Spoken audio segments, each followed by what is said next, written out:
A copy of the following papers: report of the 15th Finance Commission for the year 2020-2021, explanatory memorandum on the action taken on the recommendations contained in the report of the 15th Finance Commission. Item number 2, Shrimati Nirmala Sitharaman ji, नए दशक का पहला आम budget में मैं आप सबका अभिनंदन करता हूं, स्वागत करता हूं। Sir, I rise, with your permission, to present a statement of the estimated receipts and expenditure of the Government of India for the year 2020-2021.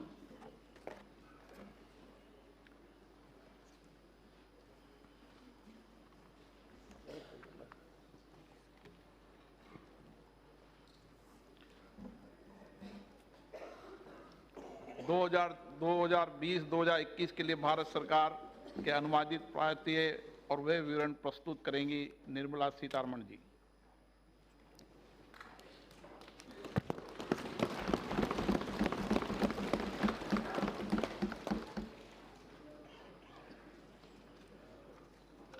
I rise to present the budget for the year 2020-2021. Sir, in May 2019, Prime Minister Modi received a massive mandate to form the government again. With renewed vigor, under his leadership, we commit ourselves to serve the people of India with all humility and dedication.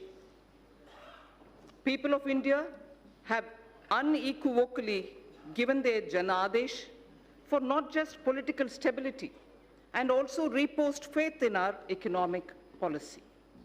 This is the budget to boost their incomes and enhance their purchasing power. Only through higher growth we can achieve that and have our youth gainfully and meaningfully employed. Let our businesses be innovative, healthy, and solvent with use of technology.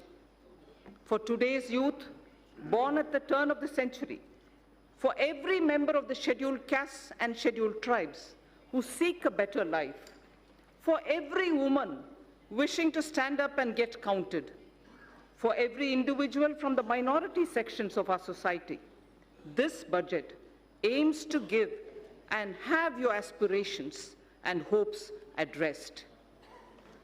We wish to open up vistas for a vibrant and dynamic economy with a gentle breeze of new technology. This vibrant India shall be a caring society which shall attend to its weak, the old, and the vulnerables among its citizens. During 2014-19, our government brought in a paradigm shift in governance. This shift was characterized by a twin focus: fundamental structural reform and inclusive growth.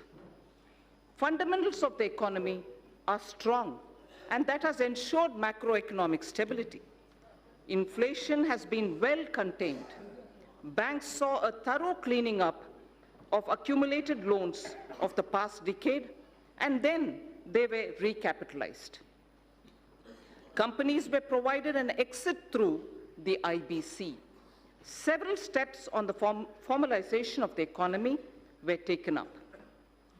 Of the structural reforms, the goods and services tax, the GST, has been the most historic in our country.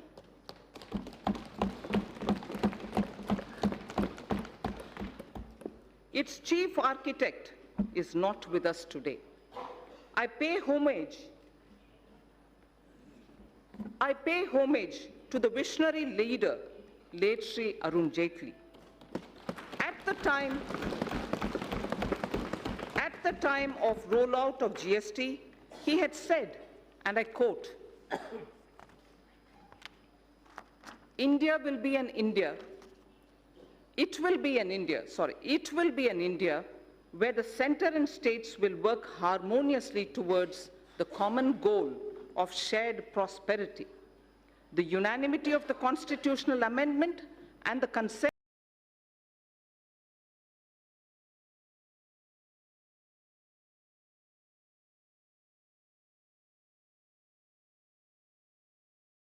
it has numerous tax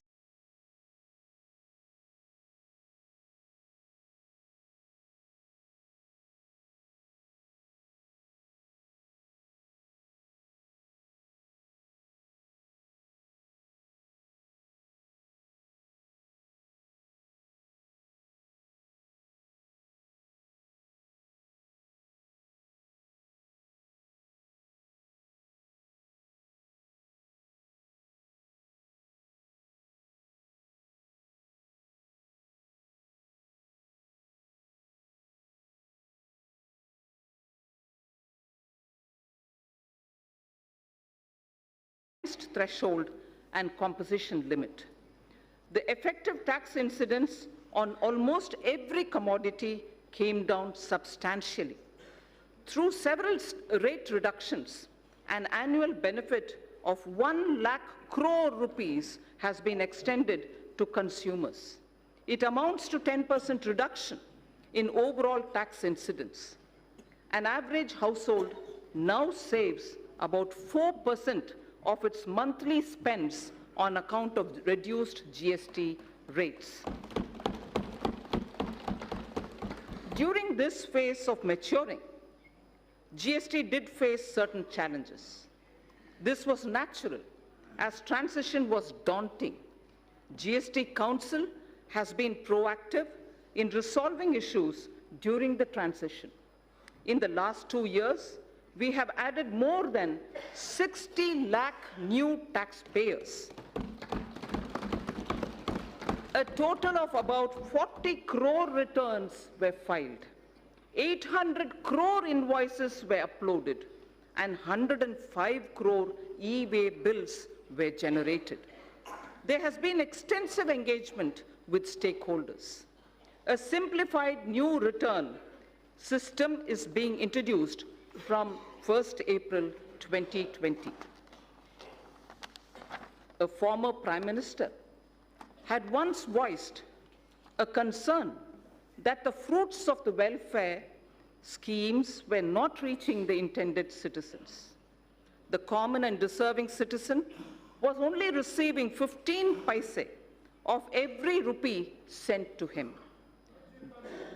Guided by Sabka Saath, Sabka Vikas, Sabka Vishwas, our government and our Prime Minister added manifold speed and scaled up the implementation of schemes and programs that directly benefited the poor and the disadvantaged. I wish to list out only a few as examples. 1. Welfare schemes with direct benefit transfer embedded in them. 2. Sanitation and water as provision of basic needs and as a measure of preventive health care.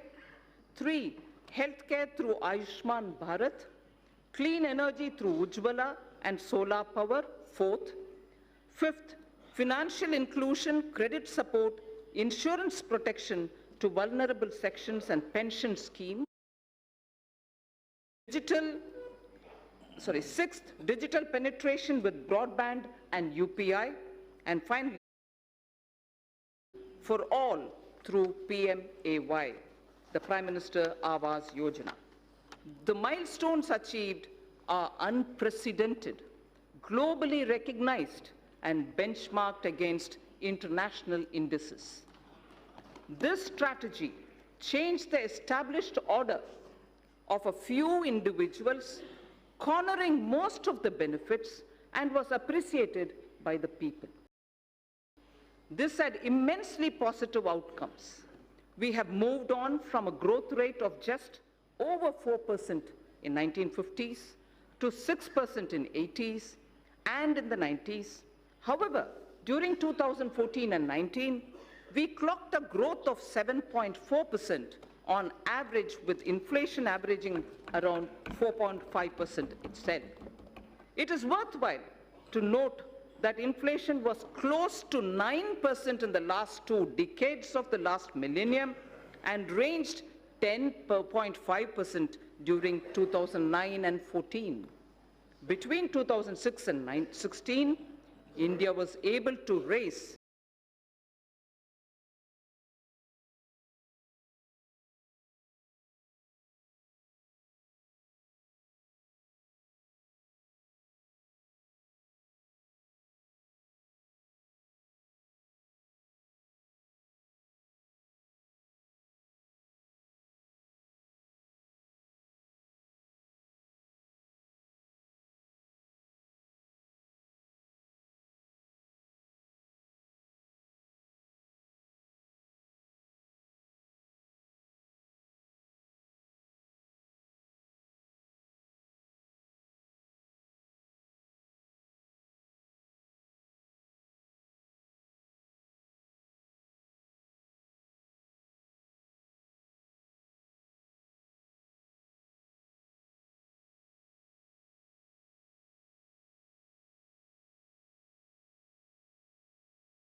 cost-cutting developments. 1. Proliferation of technologies, especially analytics, machine learning, robotics, bioinformatics, and artificial intelligence. And also, number 2, the number of people in the productive age group, that is 15 to 65 years of age in India, being at its highest. So these are the two cross-cutting streams, keeping in the backdrop while we are talking about the budget today. This combination is special to contemporary India. Across the world, if there is a shrinking of globalization, equally, there is a debate on the efficacy of monetary policy too. The efforts we have made in the last 5 years and the energy, the enthusiasm, and the innovation of our youth are the ignition required to push forward. This Indian spirit of entrepreneurship, which weathered several storms over the centuries, inspire and motivate us. We recognize the need to support and further energize this spirit. This budget is woven around 3 prominent themes. 1, aspirational India, in which all sections of the society seek better standards of living with access to health, education, and better jobs. 2, economic development for all, indicated in the Prime Minister's exhortation of Sabka Saath, Sabka Vikas, Sabka Vishwas. This would entail reforms across swathes of the economy. Simultaneously, it would mean yielding more space for the private sector. Together, they would ensure higher productivity and greater efficiency. And 3, ours shall be a caring society that is both humane and compassionate. Antyodaya is an article of faith. So, I repeat, this budget is woven around 3 prominent themes: aspirational India, economic development, and a caring society. The digital revolution, which has placed India in a unique leadership position globally, will see the next wave. We shall aim to achieve seamless delivery of services through digital governance, to improve physical quality of life through national infrastructure pipeline, risk mitigation through disaster resilience, social security through pension and insurance penetration. Each one of these initiatives and their components would be benchmarked to international standards, and the indices would be announced soon. Before I move to elaborate on each of these three themes, I wish to recite a small verse in Kashmiri.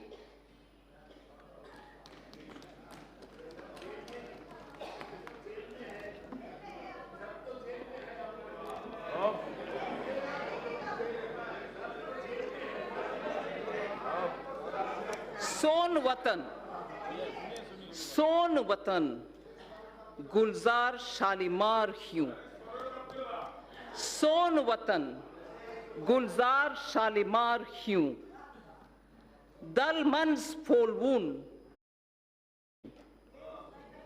नवजवान अन हुंद वूशन खुमार ह्यूं म्योन वतन च्योन वतन सोन वतन Nundboni Vatan. I'll read this in Hindi, not as a poem, but for the meaning. Hamara Vatan, खिलते हुए शालीमार बाग जैसे. हमारा वतन खिलते हुए शालीमार बाग जैसे. हमारा वतन डल लेक में खिलते हुए कमल जैसा.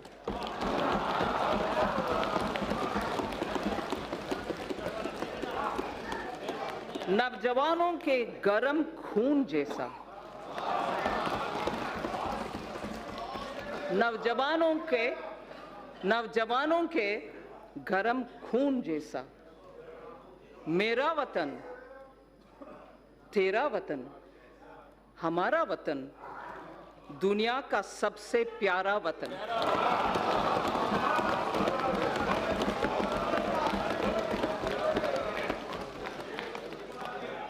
It is everything that we do here, everything that we speak through the budget, and everything that this government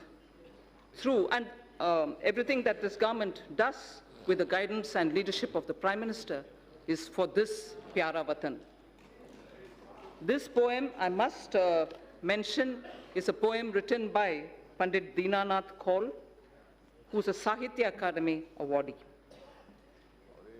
Honorable Speaker, sir, I now move to the first of my theme, which is the aspirational India. I shall cover programs and plans related to agriculture, irrigation, and rural development. That's my first under the aspirational India theme.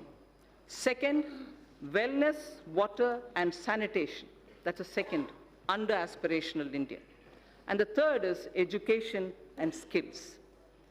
I move to talking about agriculture, irrigation, and rural development.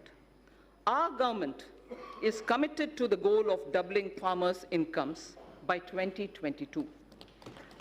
We have provided energy sovereignty through Kusum and input sovereignty through Paramparagat Krishi Vikas Yojana. We have provided resilience for 6.11 crore farmers insured under Pradhan Mantri Fasal Bima Yojana. Focus on cultivation of pulses, expansion of micro-irrigation through Krishi Sinchai Yojana have raised the self-reliance of the country. Provision of any annual supplement of the income to the farmer directly is done through PM Kisan. Connectivity through PM GSY, Gram Sadak Yojana, financial inclusion have helped raise farm incomes. Prosperity to farmers can be ensured by making farming competitive. For this, farm markets need to be liberalized. Distortions in farm and livestock markets need to be removed. Purchase of farm produce, logistics, agri-services need copious investments. Substantial support and hand-holding of farm-based activities such as livestock, apiary, and fisheries need to be provided for. Farmers desire integrated Solutions covering storage, financing, and processing and marketing. Adopting sustainable cropping patterns and bringing in more technology are integral to our plan. All this and more can be achieved through working with and in cooperation with the states. The following 16 action points indicate our focus.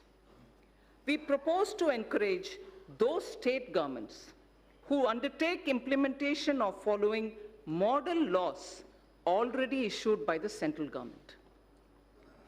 My first of the action points, 16 action points, but the first one is to encourage those state governments who undertake implementation of following model laws which are already passed and issued by the central government.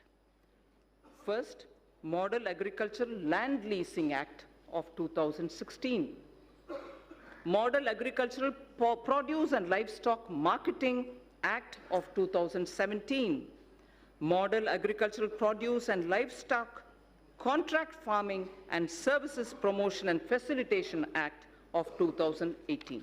So 3 model agriculture-related laws we would like state governments to consider favorably. Second of the 16 action points, water stress-related issues are now a serious concern across the country. Our government is proposing comprehensive measures for 100 water-stressed districts. Our government is proposing comprehensive measures for 100 water-stressed districts. Third of the 16, in the budget speech of July 2019, I had stated that Annadata can be Urja Data also. The PM Kusum scheme removed farmers' dependence on diesel and kerosene and linked pump sets to solar energy. Now I propose to expand the scheme to provide 20 lakh farmers for setting up standalone solar pumps. Further, we shall also help another 15 lakh farmers solarize their grid-connected pump sets. In addition, a scheme to enable farmers to set up solar power generation capacity on their fallow and barren lands and to sell it to grid would be operationalized.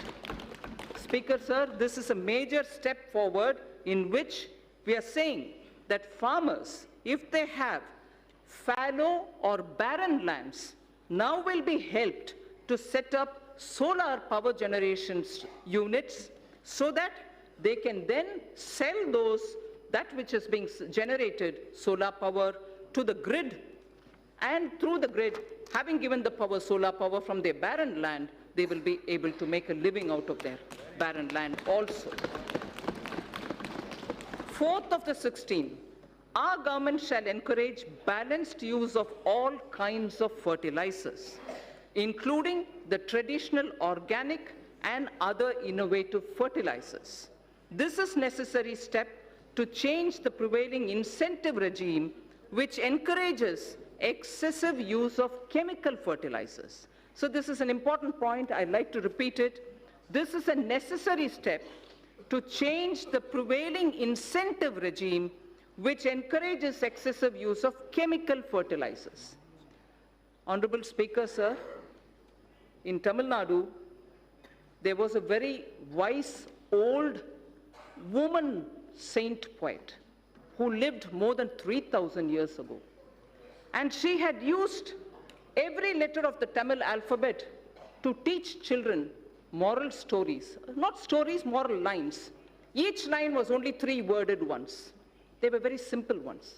They're called Aati Chudi, written by Avayar. Whilst talking about effective use of land, taking care of your land, removing weeds, and making sure you tend to it properly, she had just used 3 words in a little sentence, which says it all. And that's exactly what our Prime Minister is aiming to achieve, so that the farmlands are used with proper manure, not excessive manure, and limited water to grow their grains. Bhumi Tirutti Un is the line from Attichudi, which was said by a saint poet, a woman called Avvayar. Bhumi Tirutti Un. First tend to your land, take care that you're not excessively leaving it, and then trying to take a crop out of it. So the fifth point out of my 16 action points. India has an estimated capacity of 162 million metric tons of agri-warehousing, cold storage, reefer van facilities, and so on. NABARD will undertake an exercise to map and geotag them. In addition, we propose creating warehousing in line with Warehouse Development and Regulatory Authority, WDRA norms. Our government will provide viability gap funding for setting up such efficient warehouses in the block or taluk level. This can be achieved where states can facilitate with land and are on PPP mode. Food Corporation of India and Central Warehousing Corporation shall undertake such warehouse building on their own land too. Sixth action point. As a backward linkage, a village storage scheme is proposed to be run by SHGs. This will provide farmers a good holding capacity and reduce their logistics cost. Women SHGs can avail of Mudra or NABARD assistance and regain their position as Dhanya Lakshmi. We've heard of Dhana Lakshmi often, and many of us are familiar with Dhanya Lakshmi, and I'm sure many of us do recall the days when women in the villages were the ones who kept the seed for the entire village, and they would distribute seeds as and when a farmer required it. So we would like to restore women SHG groups to play that role or at the village level as Dhanya Lakshmis, being assisted by Mudra and being assisted by NABARD.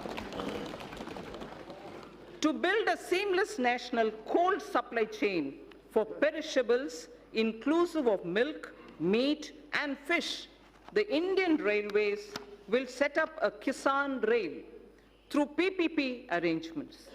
There shall be a refrigerated coaches in express and freight trains as well, so that perishable goods can be quickly, easily within the country transported, and the benefit will accrue to the farmers.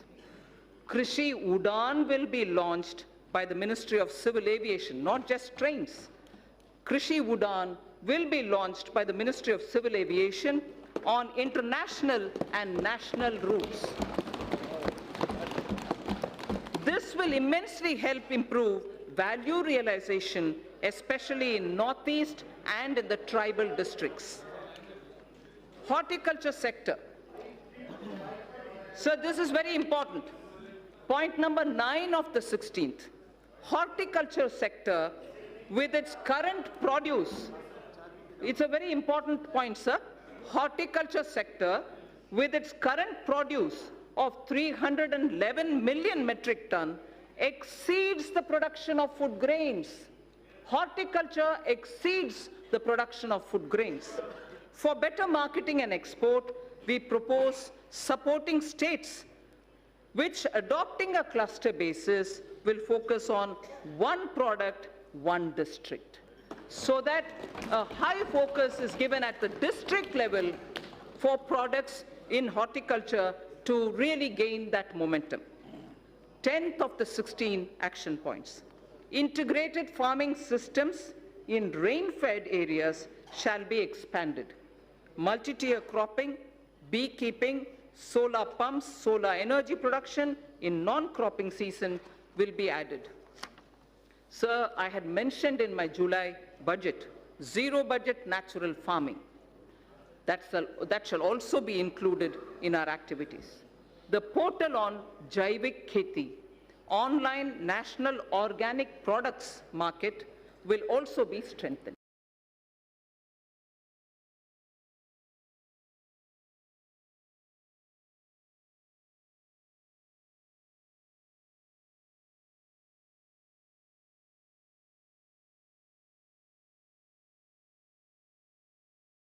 ENWR has already crossed more than 6,000 crores on negotiable warehousing receipts.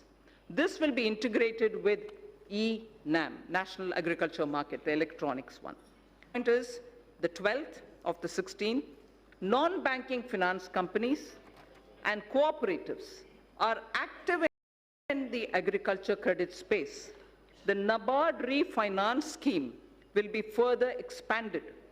Agricultural credit target for the year has been set at 15 lakh crores, 15 lakh crores, agricultural credit availability. Eligible beneficiaries of PM Kisan will be covered under the KCC, Kisan Credit Card Scheme.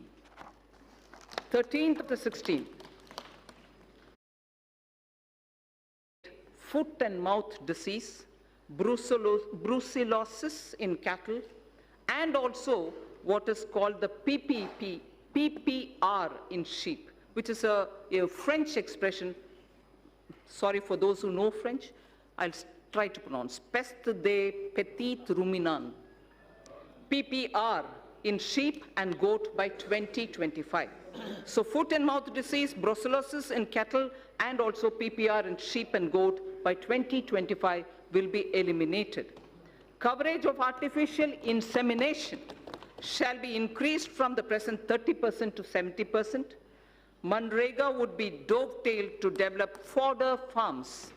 Further, we shall facilitate doubling of milk processing capacity from 53.5 million metric tons to 108 million metric tons by 2025. From 50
Antyodaya Yojana for alleviation of poverty, 58 lakh SHGs have been mobilized. We shall further expand on SHGs in this regard too. Now, for the fund allocation, for the 16 different steps that I have announced, they are being stated under two broad categories. They are being stated under two broad categories. For the sector comprising of agriculture, allied activities, irrigation, and rural development, an allocation of 2.83 lakh crores has been made for 2020-21, and it is divided, among other things, for agriculture, irrigation, and allied activities, 1.6 lakh crores. For rural development and Panchayati Raj, 1.23 lakh crores.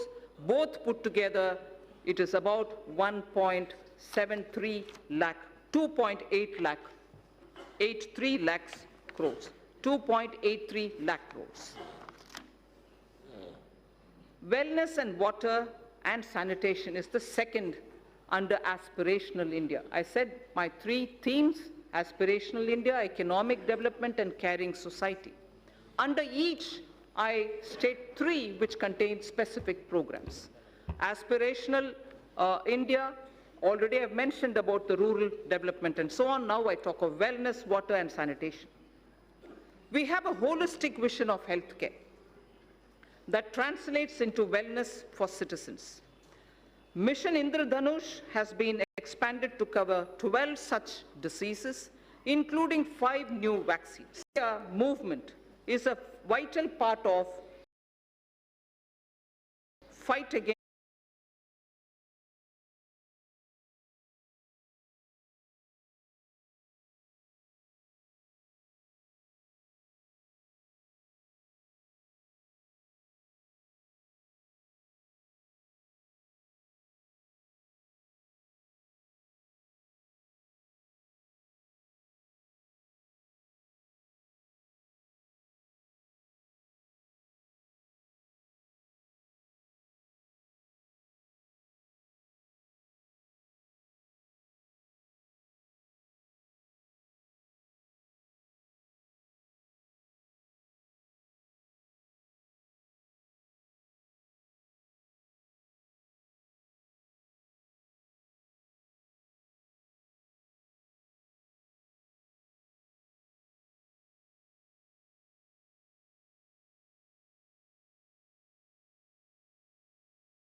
there are 1,000 empaneled hospitals who help in our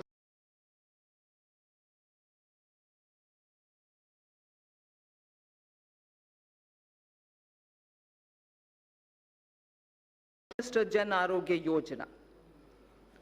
So now the important point on sanitation. Our government is committed to ODF plus. We know ODF is already there, launched, successfully sort of covered, saturation reached.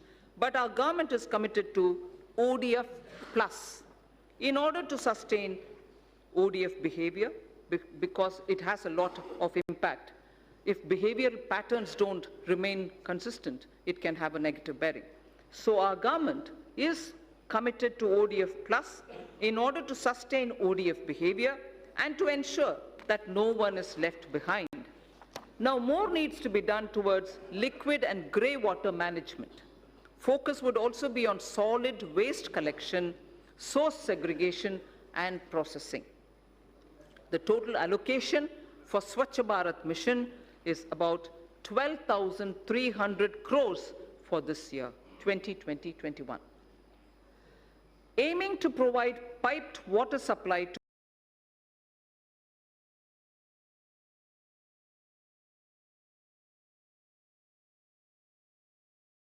local water resources, recharging existing sources, and will promote water harvesting and desalination. Cities over 1 million population will be encouraged to meet this objective during the current year itself.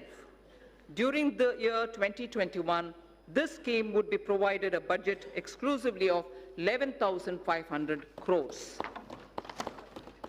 So I now move to the third under Aspirational India, education and skills. The third and the final item under Aspirational India is education and skills. By 2030, India is set to have the largest working age population in the world. Not only do they need literacy, but they need both job and life skills. Dialogues have been held with state education ministries, members of parliament, and other stakeholders about education policy. Over 2 lakh suggestions were also received. The new education policy will be announced soon. It is felt that our education system needs greater inflow of finance to attract talented teachers, innovate, and build better labs. Therefore, steps would be taken to enable sourcing external commercial borrowings and FDI so as to deliver higher quality education. Students in general stream, as opposed to those in services or technology stream, sciences and technology stream, need their employment opportunities improved. About 150 higher education institutions will start apprenticeship embedded degree diploma courses by March 2021. The government proposes to start a program whereby urban local bodies across the country would provide internship opportunities to fresh engineers for a period up to 1 year. So local bodies, as you know, do undertake a lot of public work program, and their manpower is also limited. But yet, young engineers who are ready to serve for the purpose of learning how it is to work with the government are also going around seeking opportunities. So here we have created an opportunity by saying opportunity for fresh engineers so that they can help them plan better and in turn also learn as an intern under the local bodies. So this is for a period of 1 year that we've opened up. In order to provide quality education to students of deprived section of the society as well as those who do not have access to higher education, it is proposed to start a degree-level, full-fledged online education program. This shall be offered only by institutions who are ranked within top 100 in the National Institutional Ranking Framework. Initially, only a few such institutions would be asked to offer such programs. So, India should also be a preferred destination for higher education. Hence, under its Study in India program, an IND-SAT exam is proposed to be held in Asian and African countries. It shall be used for benchmarking foreign candidates who receive scholarships for studying in Indian higher education centers. A national police university and a national forensic science university are being proposed in the domain of policing science, forensic science, and cyber forensics. There is a shortage of medical doctors. There is a shortage of qualified medical doctors, both general practitioners as well as specialists. In order to meet this requirement, it is proposed to attach a medical college to an existing district hospital in PPP mode. Those states that fully allow facilities of the hospital to the medical college and wish to provide land at a concession would be able to receive viability gap funding from the center.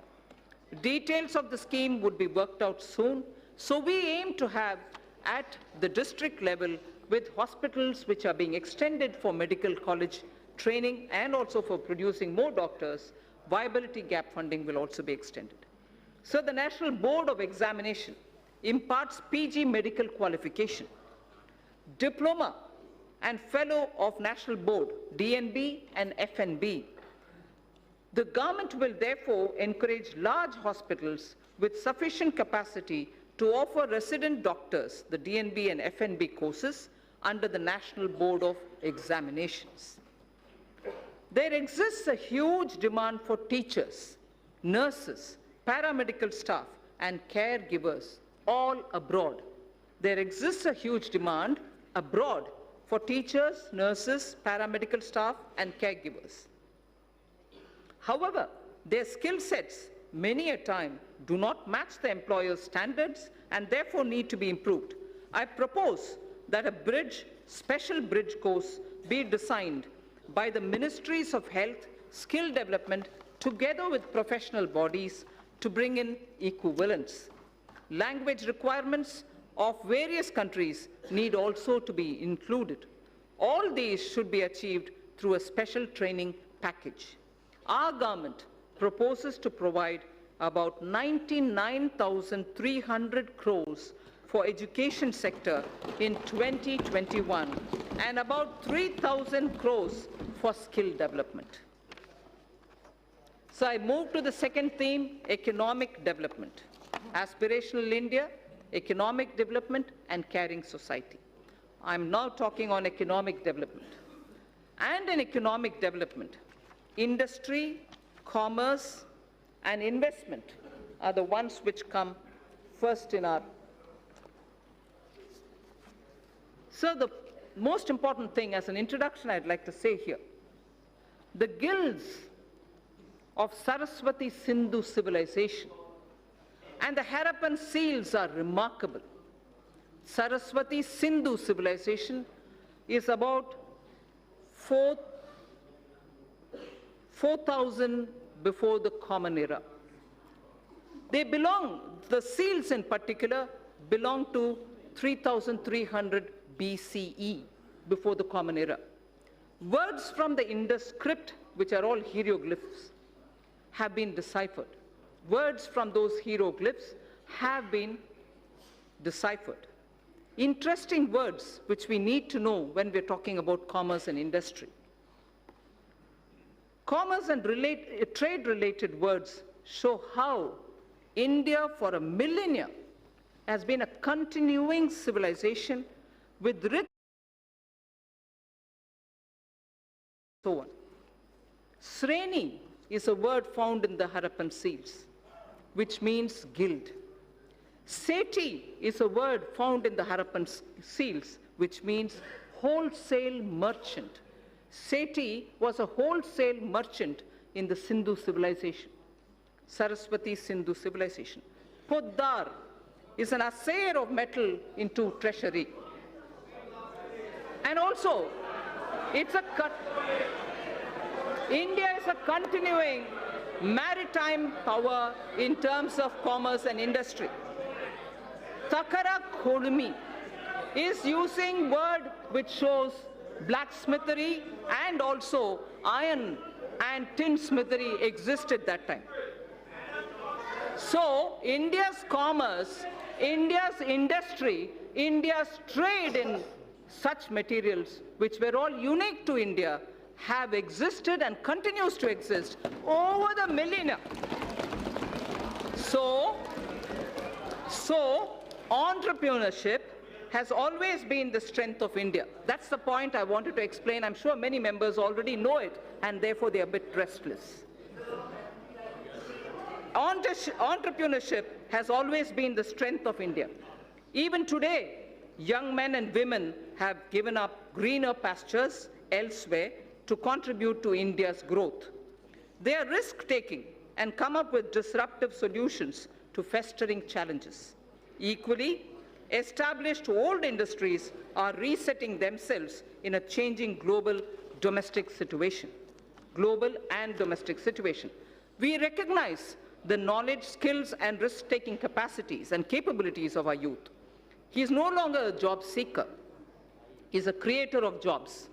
Now we wish to create more opportunities and remove roadblocks from this path.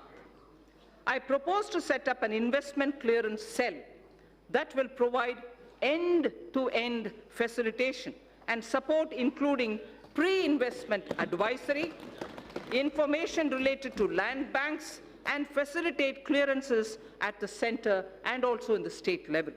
It will work through a portal. There is a case for maximizing the benefits of three separately developing economic activities: the upcoming economic corridors, revitalization of manufacturing activities, and technology and the demands for aspirational classes. We have to benefit from their convergence. Hence, it is proposed to develop 5 new such smart cities in collaboration with states and in PPP mode. Such sites would be chosen that offer the best choices in terms of the aforementioned principles. India needs to manufacture networked products that will make it a part of global value chains. This in turn gets more investment and generates more employment for our youth. Electronics manufacturing industry is very competitive, and India has shown its cost advantages. The potential of this industry in job creation is immense. India needs to boost domestic manufacturing and attract large investments in the electronics value chain. Here I propose a scheme focused on encouraging manufacture of mobile phones, electronic equipment, and semiconductor packaging. The details will be announced sooner. With suitable modifications, this scheme can be adapted for manufacturing of medical devices too. India, sir, imports significant quantity of technical textiles worth $16 billion every year. To reverse this trend and to position India as a global leader in technical textiles, a national technical textiles mission is proposed with a 4-year implementation period from 2020-21 to 23-24 at an estimated outlay of 1,480 crores. Honorable Speaker, sir,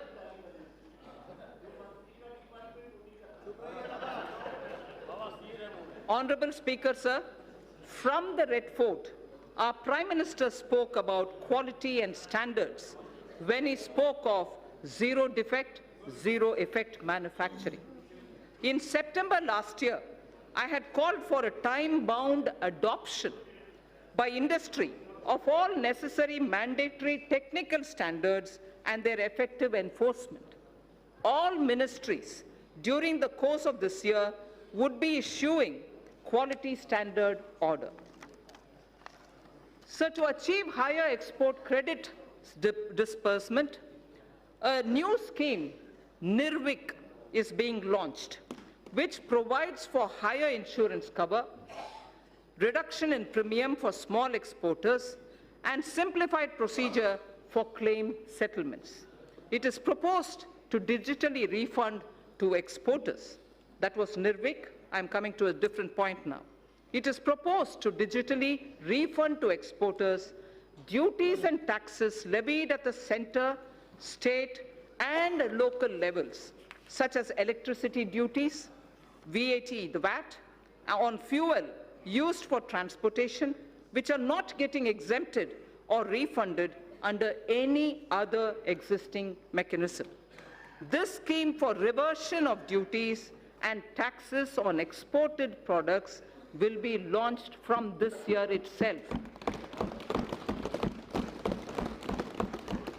Honorable Speaker, it is the vision of our Prime Minister that each district should develop as an export hub. Efforts of the center and state governments are being synergized and institutional mechanisms are being created in order that every district becomes an export hub. Government e-marketplace, GEM, is moving ahead for creating a unified procurement system in the country for providing a single platform for procurement of goods, services, and works. It offers a great opportunity for medium and small and micro enterprises. 3.24 lakh vendors are already on this platform. It is proposed to take its turnover to 3 lakh crores.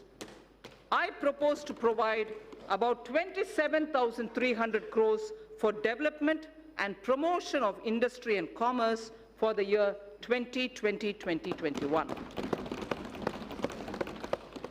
So under economic development, the second point that I want to focus on is a very important point, and it is on infrastructure.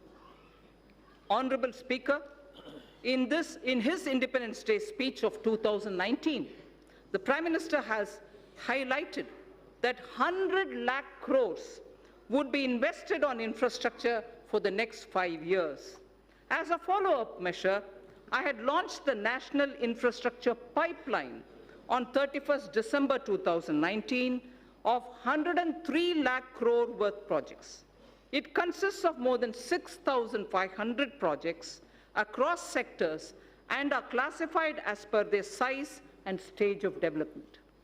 These new projects will include housing, safe drinking water, access to clean and affordable energy, health care for all, world-class educational institutions, modern railway stations, airports, bus terminals, metro, railway transportation, logistics and warehousing, irrigation projects, etc.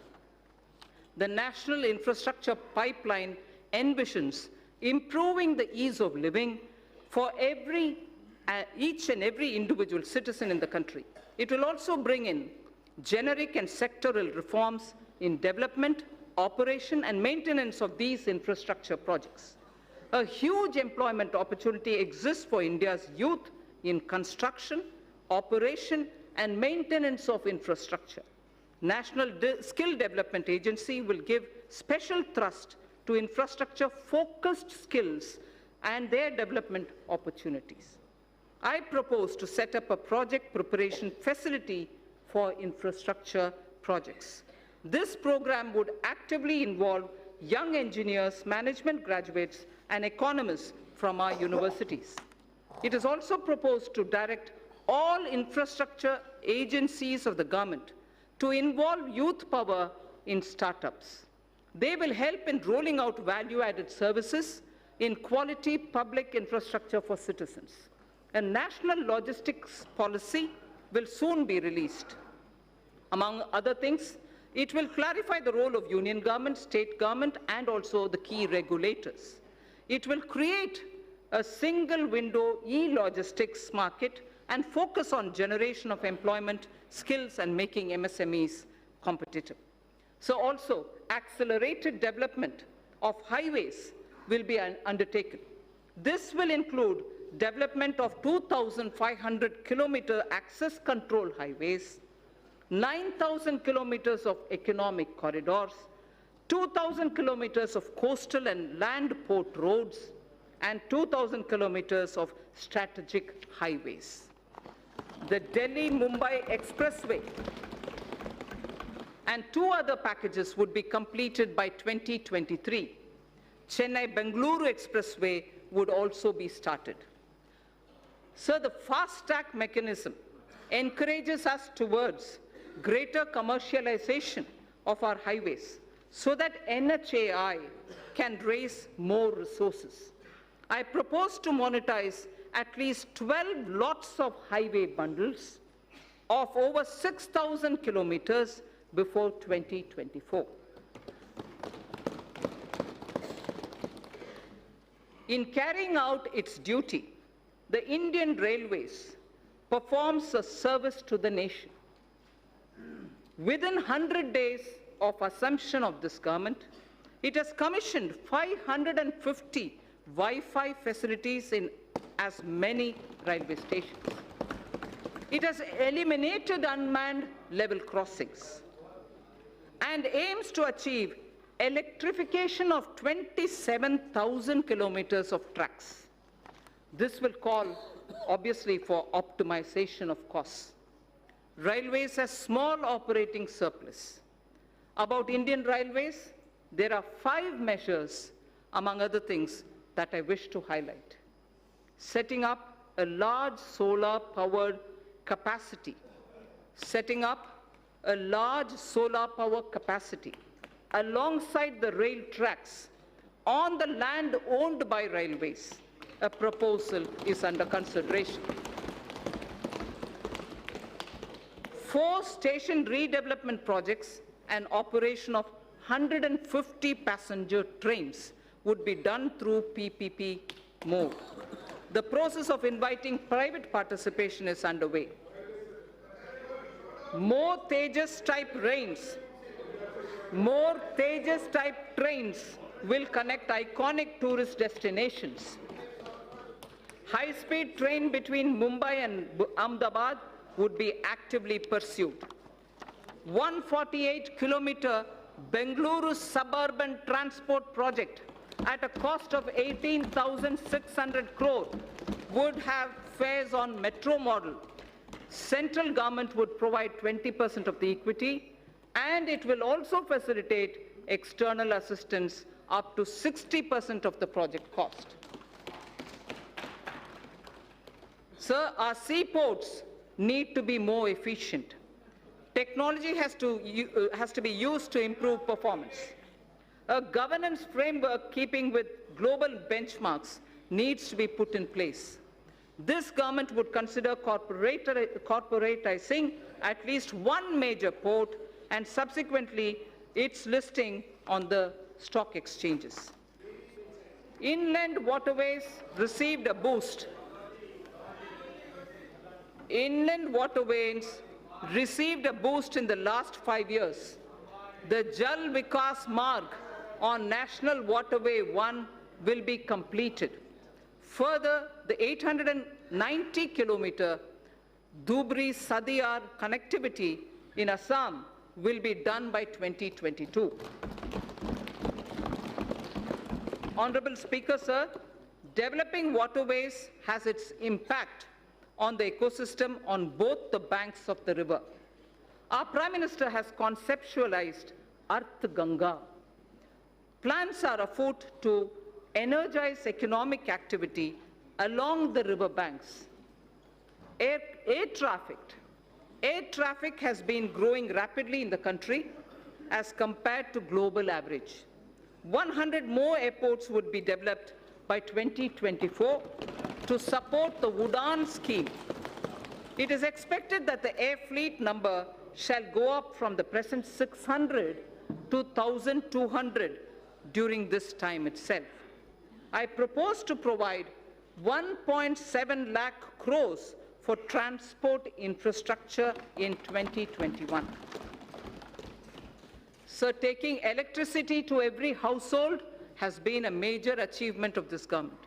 However, the distribution sector, particularly the DISCOMs, are under financial stress.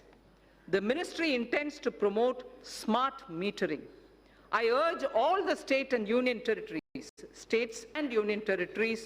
to replace conventional energy meters by prepaid smart meters in the next 3 years. Also, this would give consumers the freedom to choose the supplier and the rate as per their requirements. So this is a very important step in reaching electricity to all people.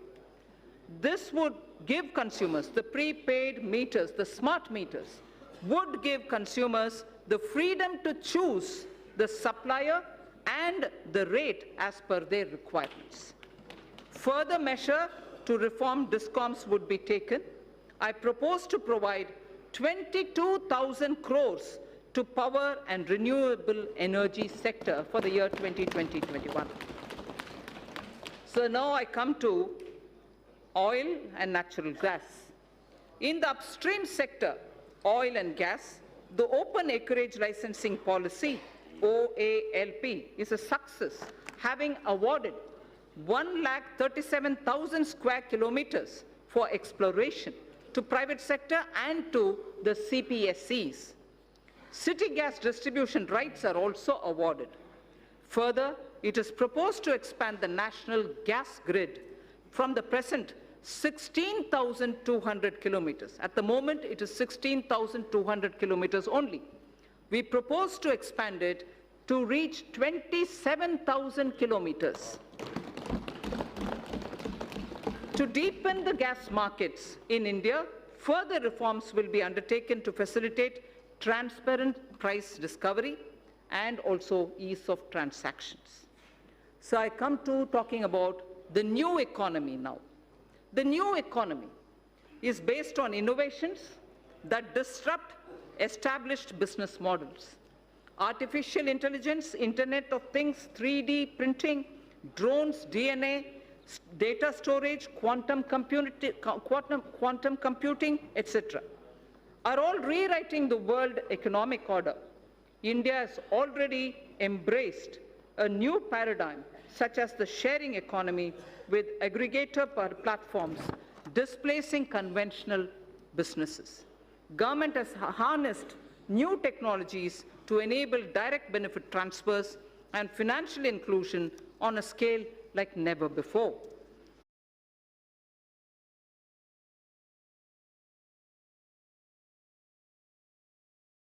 And Internet of Things are changing the way we deal with our lives.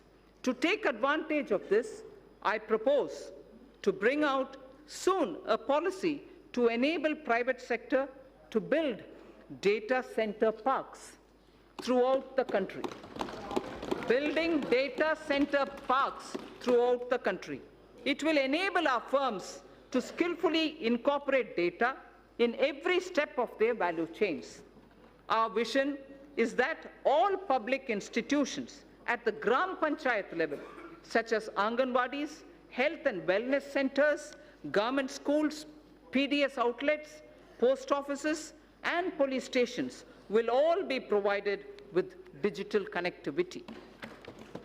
So, the fiber to home FTTH connections through BharatNet will link 100,000 Gram Panchayats this year itself. 1 lakh Gram Panchayats this year itself will be connected to the optical fiber FTTH program.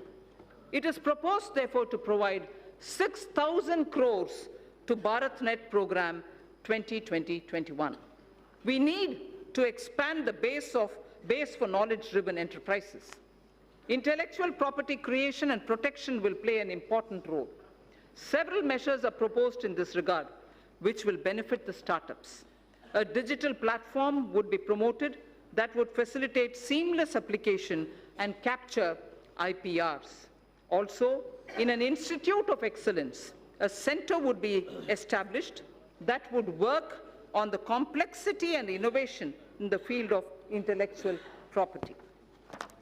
Honorable Speaker, sir, knowledge translation clusters would be set up across the different technology sectors, including new and emerging sectors, for designing, fabrication, and validation of proof of concept, and further scaling up technology clusters, harboring such test beds and small-scale manufacturing facilities would be established. Mapping of India's genetic landscape is critical for next-generation medicine, agriculture, and for biodiversity management. To support this development, we will initiate 2 national-level science schemes to create a comprehensive database. The government proposes to provide early life funding, including seed fund, to support ideation and development of early-stage startups. So critical to our quantum technology. Quantum technology is opening up new frontiers in computing, communications, cybersecurity, with widespread applications. It is expected that a lot of commercial applications would emerge from theoretical constructs which are developing in this area. It is proposed to provide an outlay of 8,000 crores over a period of 5 years for the national mission on quantum technologies and application. India would probably be the 3rd biggest and pioneering nation if we are able to break into this technology of quantum technology related to computing and other applications. Sir, I come to the 3rd theme, the last theme in my part A, after which, of course, I will speak of a few others. Caring society. In our 3rd theme, we focus on women and child, social welfare, culture and tourism, and also on environment and climate change. Women and Child and Social Welfare, sir. I am pleased to inform the House that Beti Bachao, Beti Padhao has yielded tremendous results. Gross enrollment. Sir, if you hear the data, I think it's important not to politicize issues related to women. Beti Bachao, Beti Padhao has yielded tremendous results. Gross enrollment ratio of girls across all levels of education is now higher than boys.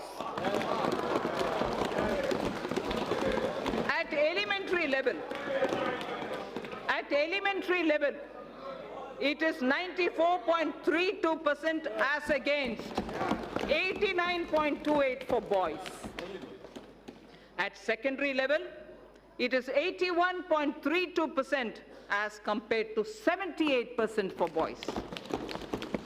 At higher secondary level, girls have achieved a level of 59.70 compared to only 57.54% for boys. So girls are actually under Beti Padhao benefiting from the scheme. Health of mother.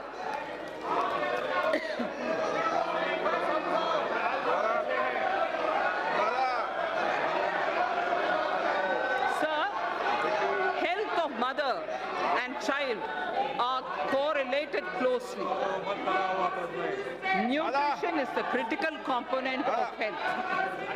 To improve nutritional status of children 0 to 6 years, adolescent girls, pregnant women, and lactating mothers, our Prime Minister launched a Poshan Abhiyan in 2017-18. More than 6 lakhs Anganwadi workers are equipped with smartphones to upload the nutritional status of more than 10 crore households. Sir, Honorable Speaker, sir, for the benefit of those who may not have heard this line, because it's very important, I'd like to repeat it. To improve the national nutritional status of children in 0 to 6 years of age, adolescent girls, pregnant women, and lactating mothers, our Prime Minister launched a Poshan Abhiyan in 2017-18. More than 6 lakh Anganwadi workers are equipped with smartphones to upload the nutritional status of more than 10 crore households. The scale of this development is unprecedented. So the next is, women's age of marriage was increased from 15 years to 18 years in 1978 by amending erstwhile Sharda Act of 1929. As India progresses further, opportunities open up for women to pursue higher education and careers. There are imperatives of lowering MMR, maternal mortality rate, as well as improvement of nutrition levels. Entire issue about age of girl entering motherhood needs also to be seen in this light. I propose to appoint a task force that will present its recommendations in 6 months' time. I propose to provide 35,600 crores for nutrition-related programs for the financial year 2020-2021. So in continuing with our government's commitment to welfare of women, this budget provides for about 28,600 crore for programs that are specific to women. Our government is determined that there shall be no manual cleaning of sewer systems or septic tanks. Suitable technologies for such tasks have been identified by the Ministry of Housing and Urban Affairs. The ministry is working with urban local bodies for the adoption of these technologies. We will now take this to its logical conclusion We will now take it एक minute मान to मैं सभी माननीय सदस्यों से आग्रह करूंगा आपको बजट पर पर्याप्त समय और पर्याप्त अवसर दूंगा उस समय आप बोलना और दादा विशेष रूप से आपको बोलने की परमिशन दूंगा Thank you, sir. No Thank you, Speaker, sir. We will now take this.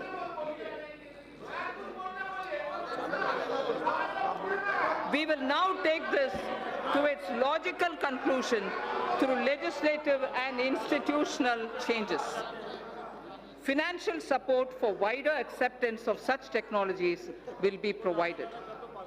In furthering this government's commitment towards the welfare of scheduled castes and other backward classes, I propose a budget provision of about 85,000 crores for 2020-21 for scheduled castes and other backward classes. I repeat, I propose a budget provision of about 85,000 crores for 2020-21. In furthering the development and welfare of scheduled tribes, sir, I provide in the budget for the year 2020-21 an amount of 53,700 crores. For scheduled tribes, I repeat, we provide 53,700 crores. This government is mindful of the concerns of senior citizens and Divyang. Accordingly, an enhanced allocation of about 9,500 crore is being provided for 2020-21. So now I move to the second of the third topic theme that I have, which is culture and tourism. Our government proposes to establish an Indian Institute of Heritage and Conservation under Ministry of Culture. It shall have the status of a deemed university to start with. Acquisition of knowledge in disciplines such as museology and archaeology are essential for collecting and analyzing scientific evidence of such findings and for dissemination through high-quality museums. Currently, lack of trained manpower is a handicap for both these disciplines, and therefore it also has a negative impact on tourism.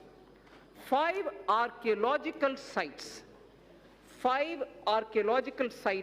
would be developed as iconic sites with on-site museums. They are Rakhi Ghadi, Haryana; Hastinapur, Uttar Pradesh; Shiv Sagar in Assam; Dholavira, Gujarat; Adichanallur, Tamil Nadu. I repeat, 5 archaeological sites would be developed as iconic sites with on-site museums. They are Rakhi Ghadi, Haryana; Hastinapur, Uttar Pradesh; Shiv Sagar, Assam; Dholavira, Gujarat; and Adichanallur in Tamil Nadu. Our Prime Minister in January 2020 announced recuration of the Indian Museum in Kolkata, which is the oldest in the country. In the historic Old Mint Building, Kolkata, a museum on numismatics and trade will also be located.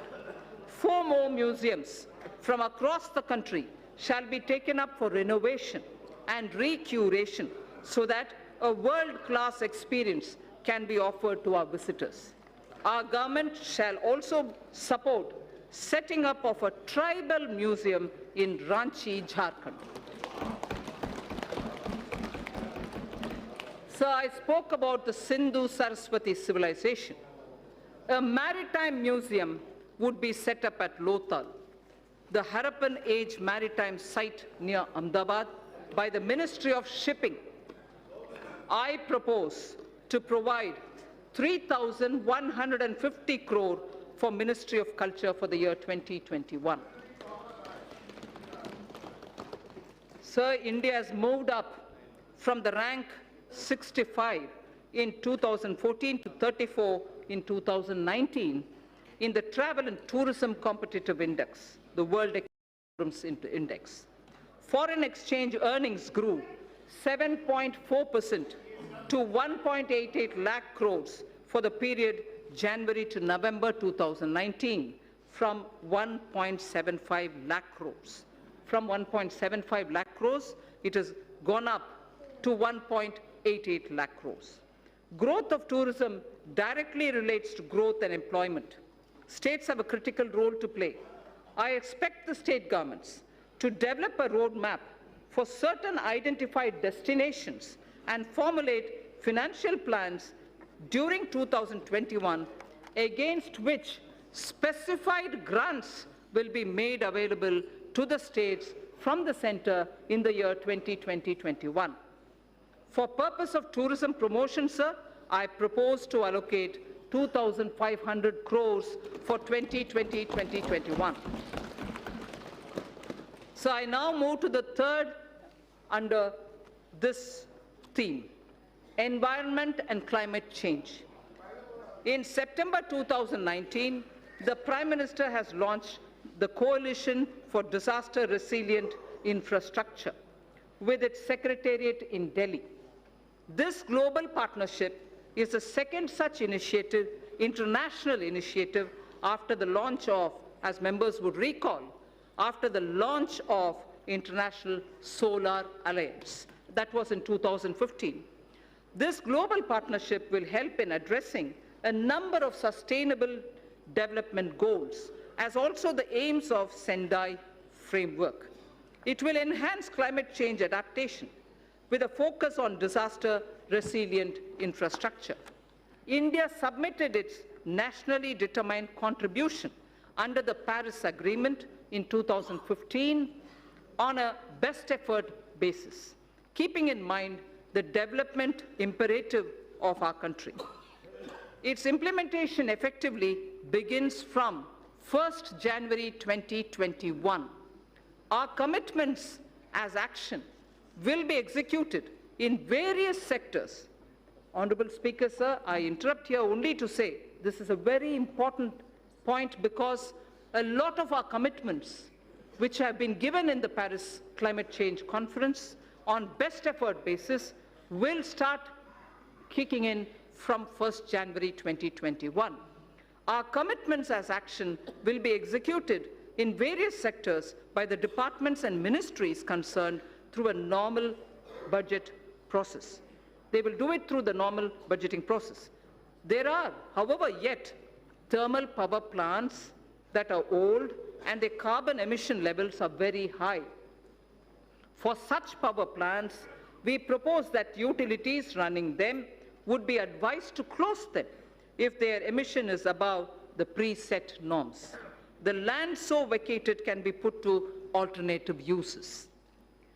In large cities having population above 1 million, clean air is a matter of concern. I'm sure a lot of our members will be keen to know about what steps are being taken for cities and clean air. The government proposes, Honorable Speaker, to encourage such states that are formulating and implementing plans for ensuring cleaner air in cities above 1 million. Parameters for the incentives would be notified by the Ministry of Environment, Forests and Climate Change. Allocation for this purpose is 4,400 crores for 2020-2021. So there is something which, before I move to talking about governance, because the three themes that I put before the members is coming to a close, I fall back on the wise words of Thiruvalluvar. And this, it's very important, sir.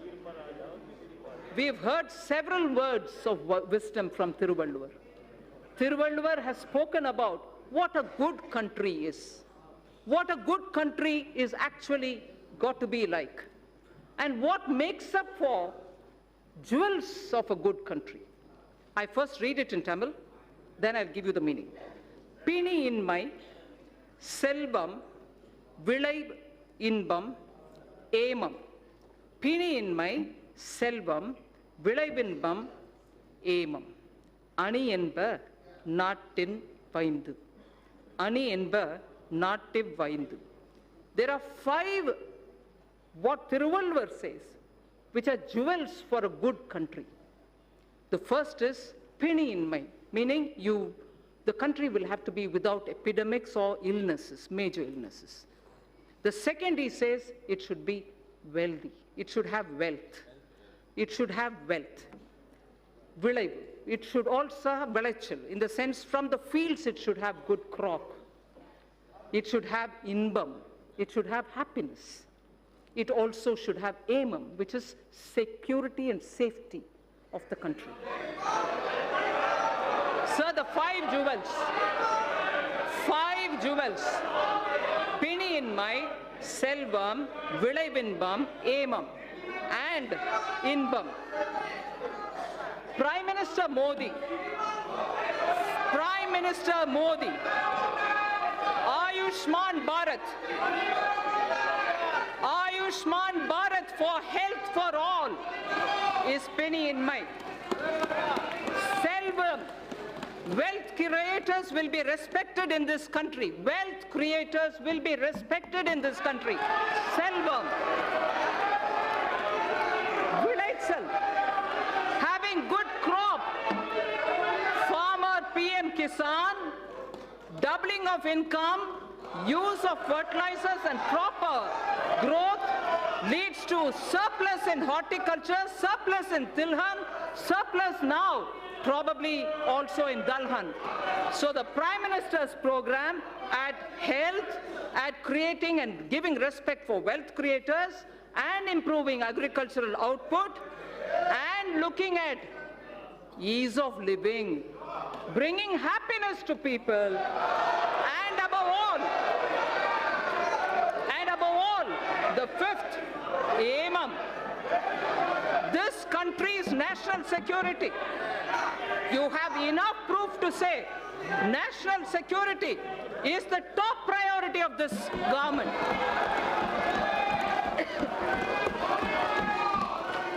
So, if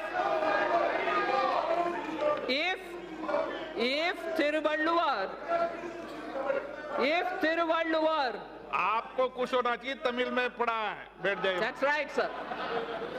If Thiruvalluvar identified the 5 jewels for a good country, those 5 jewels are the ones which Prime Minister Modi is now addressing through his programs. For health, Ayushman, for wealth creators, a respectable and honorable climate, good crops, happiness through ease of living, and national security. So, now with all that said, the bouquet of flowers, which I would like to give every citizen, with trust and faith, had flowers under aspirational India, had aspirational India, a set of flowers under aspirational India, had set of flowers under environment and economy and also commerce and industry. A third set of flowers was under the caring India, caring society that we want to have. Now this bouquet of flower is held by 2 hands, governance and the other financial institutions. I speak about governance, sir, which is very important. Good governance is what is going to be giving faith to the people. Honorable Speaker, sir, all the while I have explained the color and composition of the bouquet of flowers, schemes and programs. They were grouped under aspirational India, economic development and caring India. Now I speak about the 2 hands that will hold them.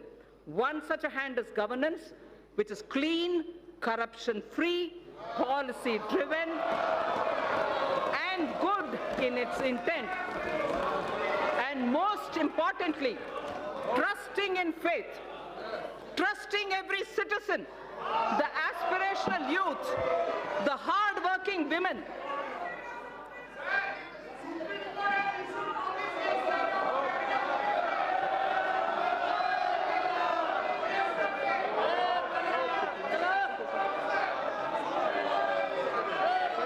Honorable Speaker, sir, trusting every citizen, I repeat, trusting every citizen, the aspiration professional youth, the hard-working women, the risk-taking entrepreneur, the ever-hopeful and untiring farmer, or the wise and old senior citizen.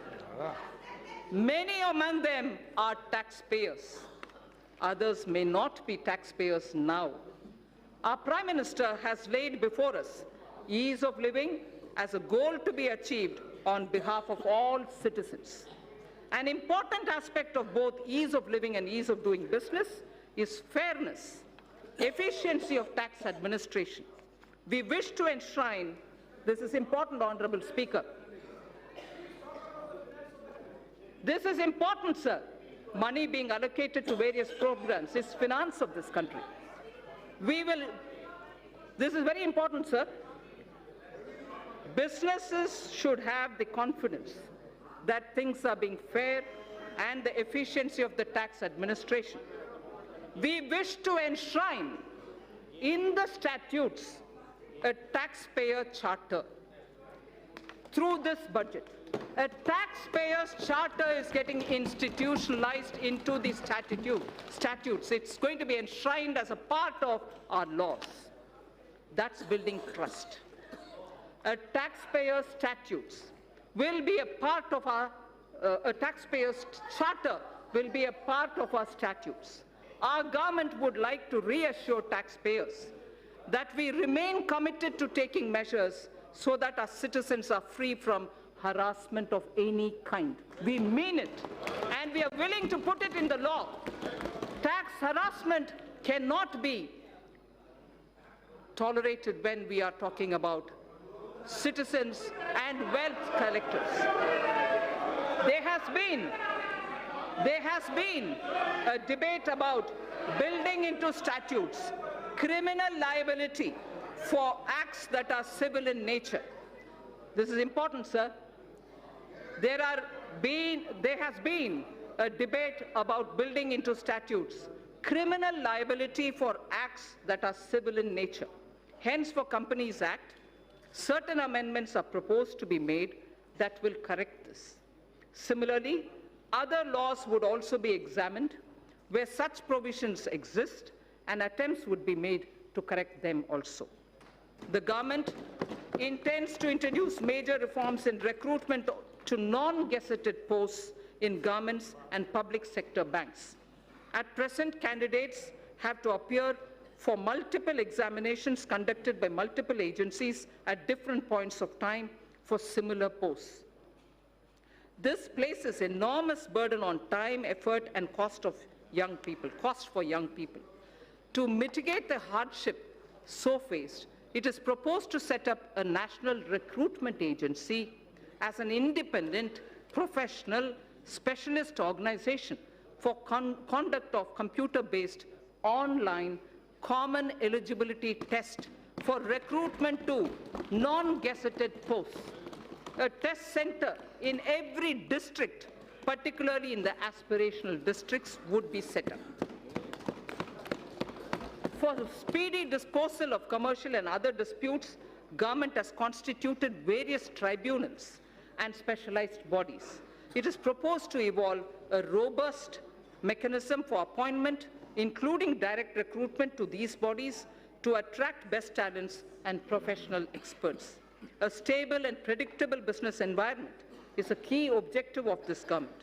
There is also a strong argument for ensuring that contracts are honored. India has a sound framework related to Contracts Act. We shall deliberate upon strengthening it. There is a growing need, sir, for Indian statistical system to meet the challenges of real-time monitoring of our increasingly complex economy. Data must have strong credibility. The proposed new national policy on official statistics would use latest technology, including artificial intelligence. It would lay down a roadmap towards modernized data collection, integrated information portal, and a timely dissemination of information thus collected. I'm happy to inform that India will host G20 presidency in the year 2022. That is the year of 75th anniversary of independence of the Indian nation. During this presidency, India would be able to drive considerably the global economic and development agenda. For this historic occasion, I allocate a sum of 100 crore to begin the preparations. 100 crore rupees. Sir, Northeastern region has a very high priority in government's developmental agenda. Government is ensuring smooth access to financial assistance from multilateral and bilateral funding agencies to help introduce innovative and global best practices. Central government has effectively used an online portal to reduce gestation period of online. This has improved the flow of funds to the Northeast region. The government is fully committed to supporting the all-round development of the newly formed Union Territories of Jammu and Kashmir and the Union Territory of Ladakh. Accordingly, an amount of 30,757 crore has been provided for the financial year 2020-21. An amount of 5,958 crore has been provided for the Union Territory of Ladakh. So that was one hand, which is governance. Now I come to the other, which is the financial sector. If governance was described as one of the pair of the hands holding the bouquet consisting of aspirational India, economic development, and caring India, the other is the financial sector. A clean, reliable, robust financial sector is critical to the economy. A clean, reliable, and robust financial sector is critical to the economy. In our efforts to achieve the US $5 trillion economy, the financial architecture should evolve. The financial architecture should keep evolving and move from strength to strength. We had earlier approved consolidation of 10 banks into 4. In the last few years, the Government of India has infused about 3,50,000 crores by way of capital into public sector banks for both regulatory and growth purposes. Governance reforms would be carried out in these banks so that they become more competitive. A few among them will be encouraged to approach capital market to raise additional capital. Sir, I wish to inform this august House that robust mechanism is in place to monitor the health of all scheduled commercial banks and that depositors' money is absolutely safe. I wish to underline this point, sir, that this August House should know that robust mechanism is in place to monitor the health of all scheduled commercial banks and that depositors' money is absolutely safe. Further, the Deposit Insurance and Credit Guarantee Corporation has been permitted to increase deposit insurance coverage for a depositor, which is now standing at 1 lakh of rupees to 5 lakh per depositor. Sir, the insurance cover for a depositor is at 1 lakh now. Now we are raising it to 5 lakh for each depositor.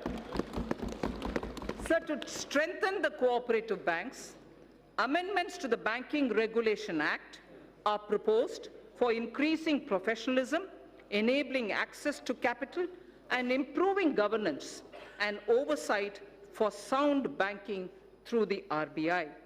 The limit for NBFCs to be eligible for debt recovery under the Securitization and Reconstruction of Financial Assets and Enforcement of Security Interests under the SARFAESI Act 2002 is proposed to be reduced from 500 crores to asset size 100 crores only, or loan size from existing 1 crore to 50 lakhs.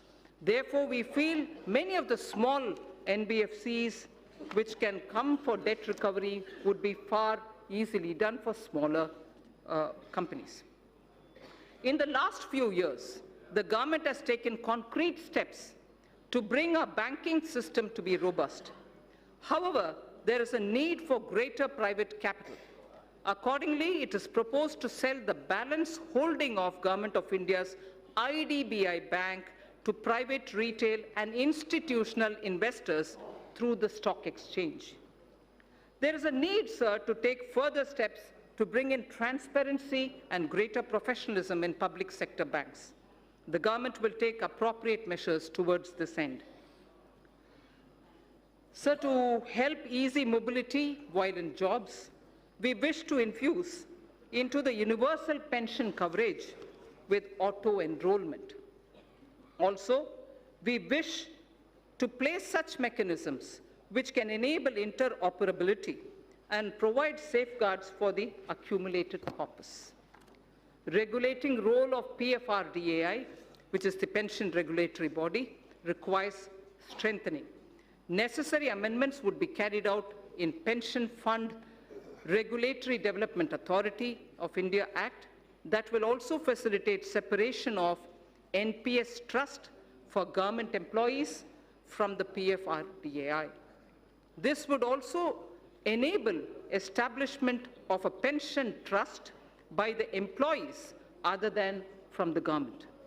I am confident that this will motivate citizens to plan for their old age. So this section, which I will now speak, will relate to the MSMEs. MSMEs are vital to keep the wheels of our economy moving. They also create job, innovate, and also risk takers, and they are risk takers. Several measures for the MSMEs have been taken in the past few years. There are more steps proposed in this budget also. I propose to make necessary amendments to the Factor Regulation Act 2011. This will enable NBFCs to extend invoice financing to the MSMEs through TREDS, thereby enhancing the economic and financial sustainability. Working capital credit remains a major issue for the MSMEs. It is proposed to introduce a scheme to provide subordinate debt for entrepreneurs of MSMEs. This subordinate debt to be provided by banks would count as quasi-equity and would be fully guaranteed through the Credit Guarantee Trust for medium and small entrepreneurs. The corpus of the CGT MSE would accordingly be augmented by the government. More than 5 lakh MSMEs have benefited from restructuring of debt permitted by RBI in the last year. The restructuring window was to end on 31st March 2020. Government has asked RBI to consider extending this window till 31st March 2021, one more year, so that whoever wants, they can go and approach. An app-based invoice financing loans product will be launched. This will obviate the problem of delayed payments and consequential cash flow mismatches for the MSME. Many mid-sized companies are successful domestically, but not in export markets. For selected sectors such as pharmaceuticals, auto components, and others, we propose to extend hand-holding support for technology upgradations, R&D, business strategy planning, and so on. A scheme of 1,000 crore rupees will be anchored in the Exim Bank together with the SIDBI. Both these institutions would contribute 50 crores each. This 100 crore would be achieved towards equity and technical assistance. Debt funding of 900 crores from banks would be made available. Sir, financial markets. I would like to give a few of the major steps and initiatives being taken by the government for the financial markets. Last year in my budget speech, sir, I had mentioned about deepening the bond markets. To achieve the aspirational growth rate, we would require flow of capital in our financial system. A lot of work has been done on this in consultation with the RBI. Honorable Speaker, sir, I am pleased to inform this House of the developments. Certain specified categories of government securities would be opened fully for non-resident investors, apart from being available to domestic investors also. The limit for FPI in corporate bonds, currently at 9% of outstanding stocks, will be increased to 15% of the outstanding stock of corporate bonds. To improve investors' confidence and to expand the scope of credit default swaps, we propose to formulate a legislation to be placed soon before this House for laying down a mechanism for netting of financial contracts. The debt-based exchange-traded fund, the ETF, recently floated by the government was a big success. Government proposes to expand this by floating a new debt ETF consisting primarily of government securities. This will give retail investors access to government securities as much as giving an attractive investment for pension funds and long-term investors. So to address the liquidity constraints of the NBFCs and the HFCs, this was very much talked about between July and December last year, sir, 2019. Liquidity constraints was very frequently mentioned to us. So to address liquidity constraints of the NBFCs and the housing finance corporations, post the Union Budget 2019-20, the government formulated a partial credit guarantee scheme for the NBFCs. To further the support of providing liquidity, a mechanism would be devised. Government will offer support by guaranteeing securities that are so floated. Infrastructure financing. Government's commitment for investment in infrastructure was reiterated when 103 lakh crore national infrastructure pipeline projects were announced. I would also like to inform that about 22,000 crores of rupees has already been provided as support for infrastructure pipeline. On December 31st, if honorable members would recall, the national pipeline consisting of more than 6,500 projects were announced. 22,000 crore has already been provided as support to infrastructure pipeline. This would cater for equity support to infrastructure finance companies such as the IIFCL and a subsidiary which is of NIIF. So two institutions, IIFCL and the subsidiary of NIIF, take it. They would leverage it as permissible to create financing pipeline of more than 1 lakh crores. This would create a major source of long-term debt financing for infrastructure projects and fulfill a long-awaited requirement. So the IFSC, GIFT City, has the potential to become a center of international finance as well as a center for high-end data processing. GIFT IFSC has an approved free trade zone for housing vaults. It already has 19 insurance entities, 40 banking entities. It has also provided for setting up of precious metals, testing laboratories for them, and refining facilities also.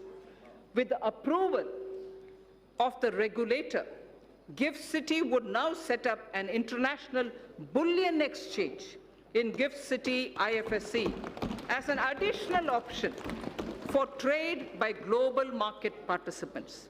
This will enable India to enhance its position worldwide, create jobs in India, and will lead to better price discovery of gold.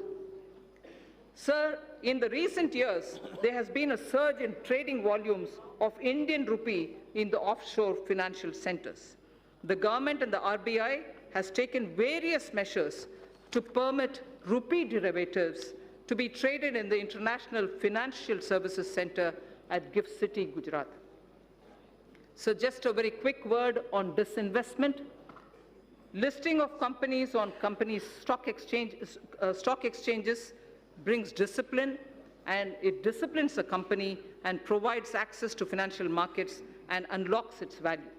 It also gives opportunity for retail investors to participate in the wealth so created. The government now proposes to sell a part of its holding in the LIC by way of initial public offer. Initial public offer. Sir, fiscal management. The 15th Finance Commission. The 15th Finance Commission has given its first report pertaining to financial year 2020-2021. In the spirit of cooperative federalism, I am pleased to announce that we have in substantial measure accepted the recommendations of the Commission. The Commission would submit its final report to the President during the latter part of the year for 5 years beginning 2021-22. It is decided to transfer to the GST Compensation Fund balances due out of the collection of the years 2016-17 and 17-18 in 2 installments. Hereinafter, transfers to the fund would be limited only to the collection by way of GST compensation cess. A fundamental overhaul of centrally sponsored schemes and central sector schemes is necessary so that we can align them with emerging social and economic needs of tomorrow and to ensure that scarce public resources are spent optimally. Recently, there has been a debate over transparency and credibility of the projected fiscal numbers. Let me assure the House that the procedure adopted is compliant with the FRBM Act. This is also consistent with the practices hitherto followed. However, for greater clarity, I have enumerated those central government debt that are not part of the market borrowing and are used to fund the expenditure at the annex. I'd like to repeat this line, sir.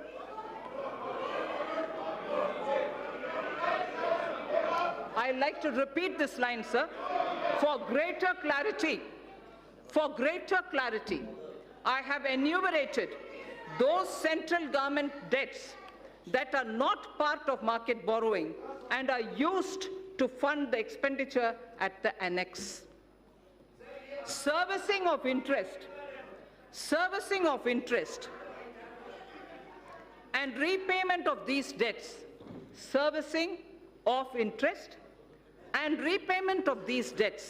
as hitherto done, are done out of Consolidated Fund of India. So now I come to some numbers. Revised estimates of expenditure for the financial year 2019-20 are at a level of 26.99 lakh crores, and the receipts are estimated at 19.32 lakh crores. We have estimated nominal growth of GDP for the year 2020-21 on the basis of trends available at 10%. Accordingly,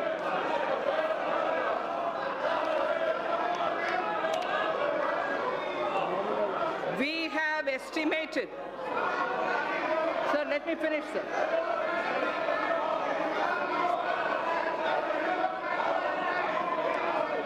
So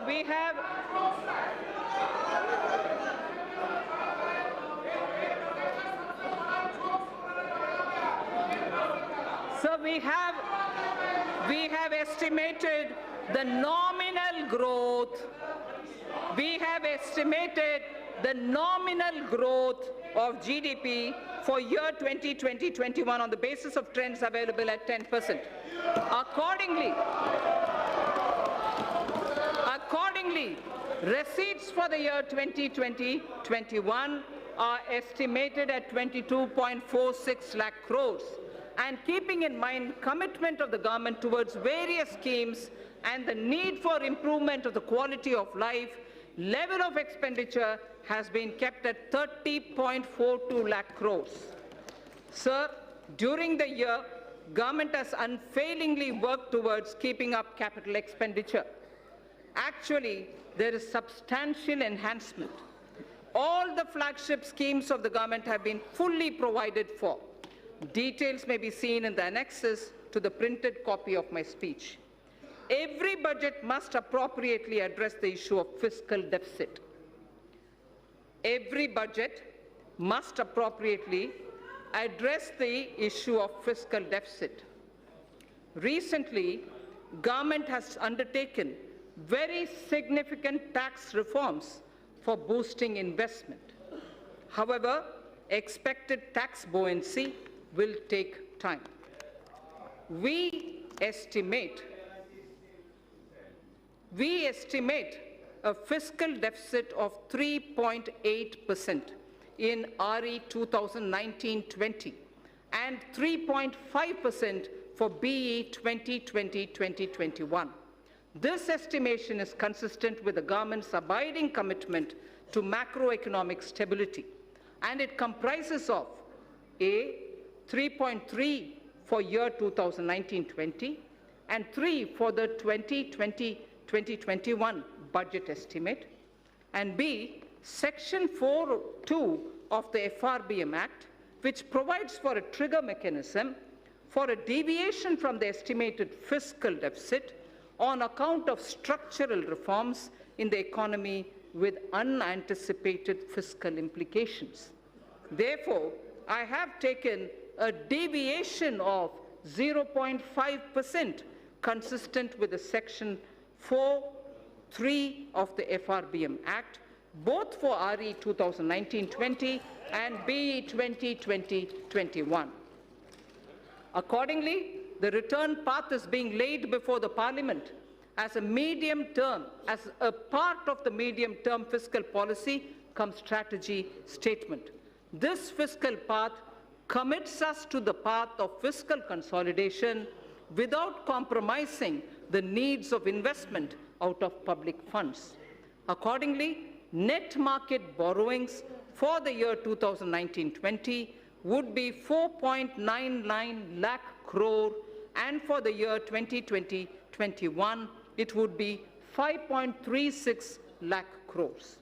A good part, this is very important, sir, a good part of the borrowings of the financial year 2020-21 would go towards capital expenditure of the government that has been scaled up by more than 21%.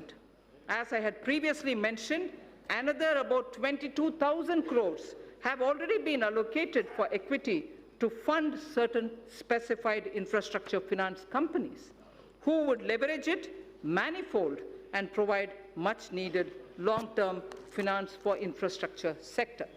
That should spur the growth impulses in the economy. So I would now move to part B of my speech.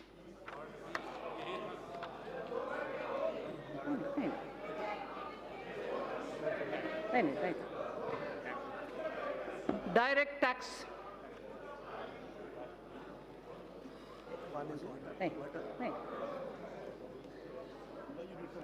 No, thanks. Sir, part B of my speech starts with direct tax, sir.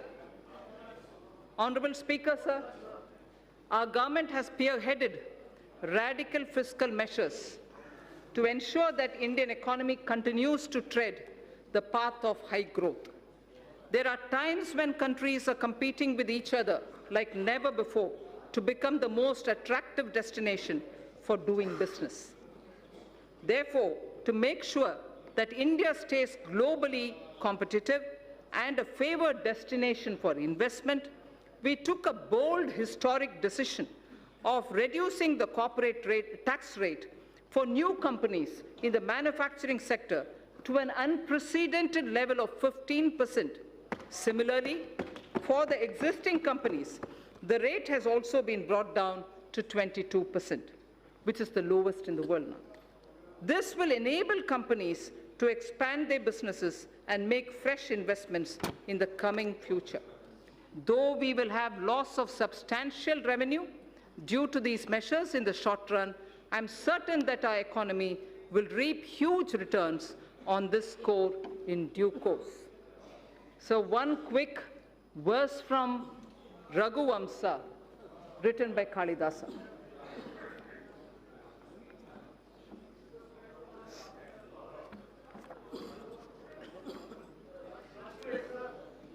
Prajanam eva bhutyartham satabhyo balim agrahit. Prajanam eva bhutyartham satabhyo balim agrahit. Sahasra gunam utsrashtam adatte hi rasam ravihi. Surya, the sun, collects vapor from little drops of water. He collects only from little drops of water. So does the king. They give back copiously. They collect these from the people only for their well-being. So the collection of taxes or the vapor from the water drops are only from small trickles, but they all go back to the people manifold. So the purpose of taxation and also the way in which it is done has been voiced even then.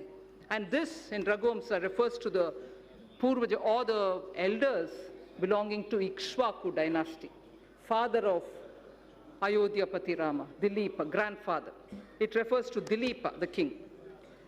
So in continuation of the reform measures already taken so far, the tax proposals in this budget will introduce further reforms to stimulate growth, simplify tax structure, bring ease of compliance, and reduce litigation. Personal income tax and simplification of taxation. So in the interim budget of 2019, our government exempted individuals having income up to 5 lakh of rupees from paying any income tax. Presently, an individual pays 20% on income between 5 lakh and 10 lakh and 30% on income between 10 lakh. That's the prevailing matrix. Further, currently the Income Tax Act is riddled with various exemptions and deductions which make compliance by the taxpayer and administration of Income Tax Act by the tax authorities a burdensome process. It is almost impossible for a taxpayer to comply with income tax law without taking the help from professionals.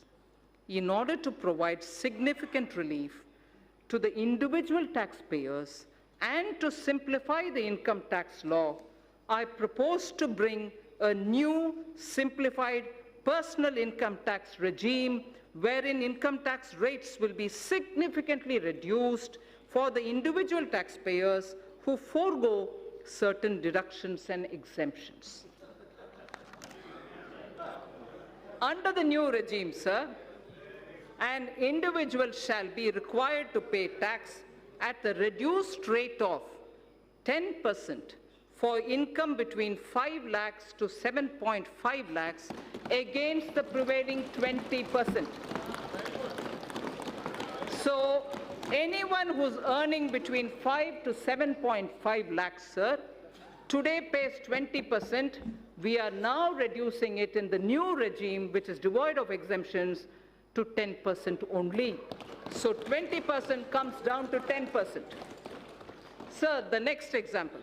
For income between 7.5 lakhs to 10 lakhs, I earlier said about 5 to 7.5, now I'm saying about 7.5 to 10 lakh. So for income between 7.5 lakh to 10 lakh, he or she will pay at the reduced rate of 15% only against the current prevailing 20%. Sir, similarly, for the income between 10 lakhs to 12.5 lakhs, presently the tax is 30%. For income between 10 lakh to 12.5 lakh, the present prevailing rate is 30%. That is now being brought down to 20% only.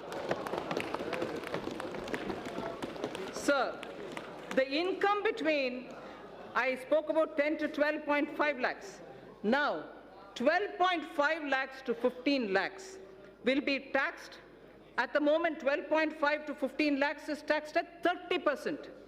Now, Those earning between 12.5 lakhs to 15 lakhs will be charged at 25% only. Sir, incomes above 15 lakhs will be continued at 30%, but no exemptions at all.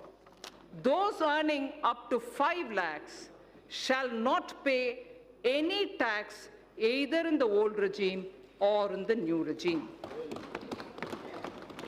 So the proposed tax structure will provide significant relief to taxpayers and more so to those in the middle class. I just want to very clearly read out 0 to 2.5 lakh, exempt now, will be exempt in the new scheme also. 2.5 lakhs to 5 lakhs, 5% now will be 5% in the new tax rate. 5 to 7.5 lakhs, 20% now will become 10% in the new rate. 7.5 to 10 lakhs, 20% now will be 15% in the new. 10 to 12.5 lakh, 30% now will now come to 20%. 12.5 to 15 lakh, 30% now, 25% in the new rate. Above 15 continues at 30%. In the new tax regime, sir, substantial tax benefit will accrue to a taxpayer depending upon the exemptions and deductions claimed by him. For example, just to make it clear, for example, a person earning 15 lakh of rupees in a year and not availing any deductions whatsoever will pay 1,95,000 as compared to 2,73,000 that is paying now in the old regime. So his tax burden shall be reduced by 78,000 rupees.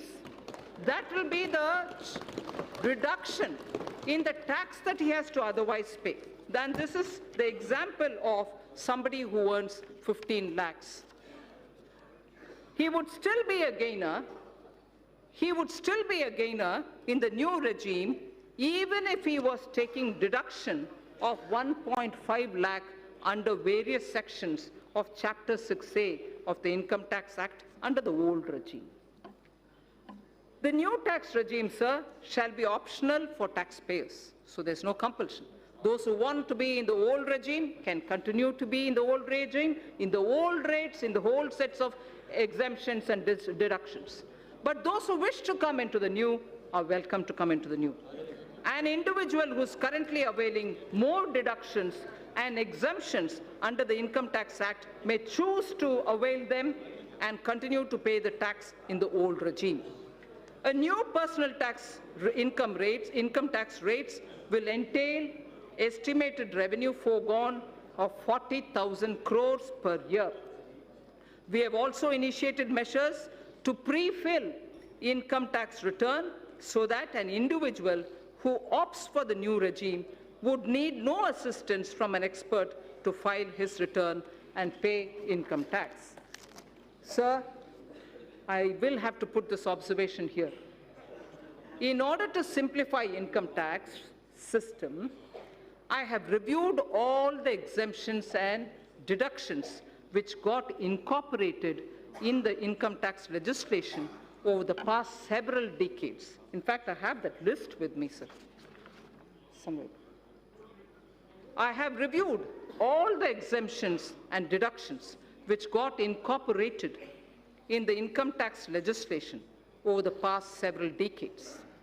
It was surprising to know that currently more than 100 exemptions and deductions of different nature are provided in the Income Tax Act. No wonder the code is like this, the book. I have removed around 70 of them. I have removed around 70 of them in the new simplified regime. We will review and rationalize the remaining exemptions and deductions in the coming years, with a view to further simplifying the tax system and lowering tax rates. Sir, the dividend distribution tax. Currently, companies are required to pay dividend distribution tax on the dividend paid to its shareholders at the rate of 15% plus applicable surcharge and cess, in addition to the tax payable by the company on its profits. It has been argued that the system of levying DDT results in increase in tax burden for investors, and especially those who are liable to pay tax less than the rate of DDT if the dividend income is included in their income. Further, non-availability of credit of DDT to most of the foreign investors in their home country results in reduction of rate of return on equity capital for them. In order to increase the attractiveness of the Indian equity market and to provide relief to a large class of investors, I propose to remove the DDT and adopt the classical system of dividend distribution tax, under which companies would not be required to pay DDT. The dividend shall be taxed only in the hands of the recipients at their applicable rates. Further, in order to remove the cascading effect, I also propose to allow deduction for the dividend received by holding company from its subsidiary. The removal of DDT will lead to estimated annual revenue foregone of 25,000 crores. This is another bold move, sir, which will further make India an attractive destination for investment. Sir, concessional rate for electricity generation companies. In order to give boost to the manufacturing sector, new provisions were introduced in September 2019, offering a concessional corporate tax rate of 15% to the newly incorporated domestic companies in the manufacturing sector, which start manufacturing by March 31st, 2023, the corporate rate cut which happened in September. In order to attract investment in power sector, I propose to extend the concessional corporate tax rate cut down to 15% to new domestic companies engaged in the generation of electricity as well. So that corporate rate, which came down to 15% for the new manufacturing companies, will now be available even for power generation companies too. So tax concession for foreign investments. In order to incentivize the investment by foreign sovereign wealth funds of foreign governments in the priority sector, I propose to grant 100% tax exemption to their interest, dividend, and capital gains income in respect of investment made in infrastructure and other notified sectors before 31st March 2024, with a minimum lock-in period of 3 years. Honorable Speaker, sir, in order to make available foreign funds at lower cost, I propose to extend the period of concessional withholding rate of 5% under Section 194 LC for interest payment to non-residents in respect of monies borrowed and bonds issued up to 30th June 2023.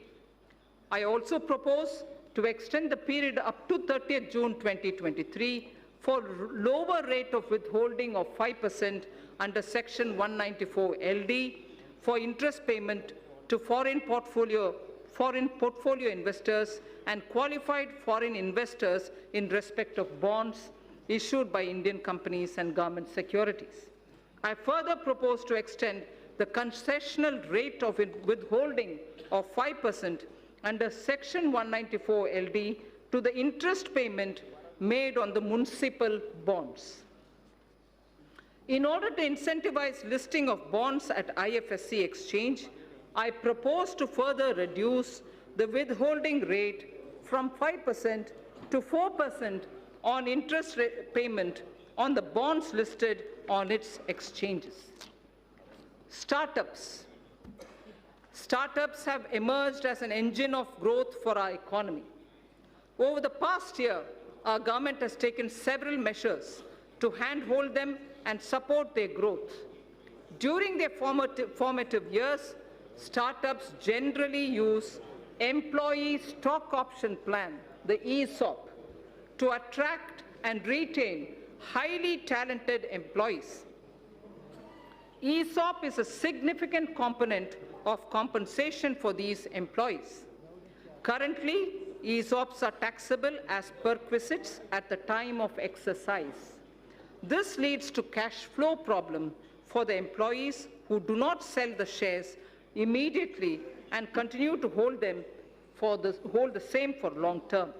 In order to give a boost to the startup ecosystem, I propose to ease the burden of taxation on the employees by deferring the tax payment by 5 years, or till they leave the company, or when they sell their shares, whichever is the earliest. Further, an eligible startup having turnover of up to 25 crores is allowed a deduction of 100% of its profits for 3 consecutive assessment years out of 7 years. If the total turnover does not exceed 25 crore rupees. In order to extend this benefit to larger startups also, I propose to increase the turnover limit from existing 25 crores to 100 crores. Moreover, considering the fact that in the initial years, a startup may not have adequate profit to avail this deduction, I propose to extend the period of eligibility for claim of deduction from the existing 7 years to 10 years. So the corporate rate cut in September has led to a lot of cooperatives who are asking for level playing field. Cooperative societies play an extremely important role in our economy in facilitating access to credit, procurement of inputs, and marketing of products to their members. These cooperatives are currently taxed at the rate of 30% with surcharge and cess. As a major concession, and in order to bring parity between cooperative societies and corporates, I propose to provide an option to the cooperative societies to be taxed at 22% plus 10% surcharge and 4% cess with no exemption or deductions. Further, I also propose to exempt these cooperative societies from alternative minimum tax, the AMT, just like companies under the new tax regime are exempted from minimum alternative tax, the MAT.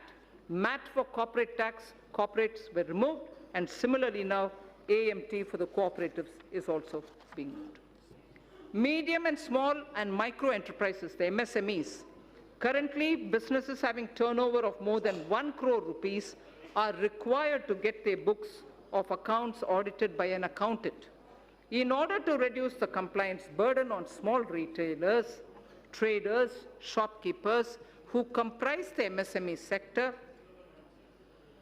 I propose to raise by 5 times the turnover threshold for audit from the existing 1 crore to 5 crore.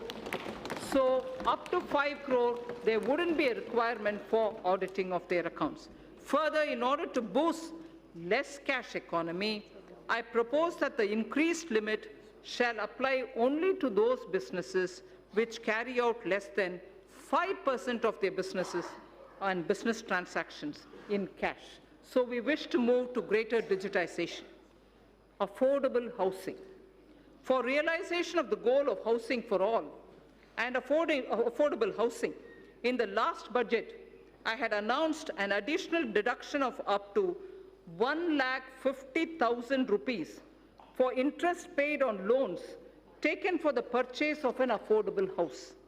The deduction was allowed on housing loans sanctioned on or before 31st March 2020.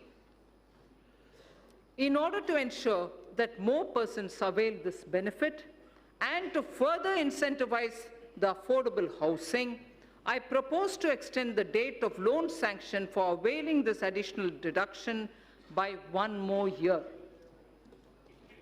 Further, in order to boost the supply of affordable houses in the country, a tax holiday is provided on the profits earned by developers of affordable housing projects approved by 31st March 2020.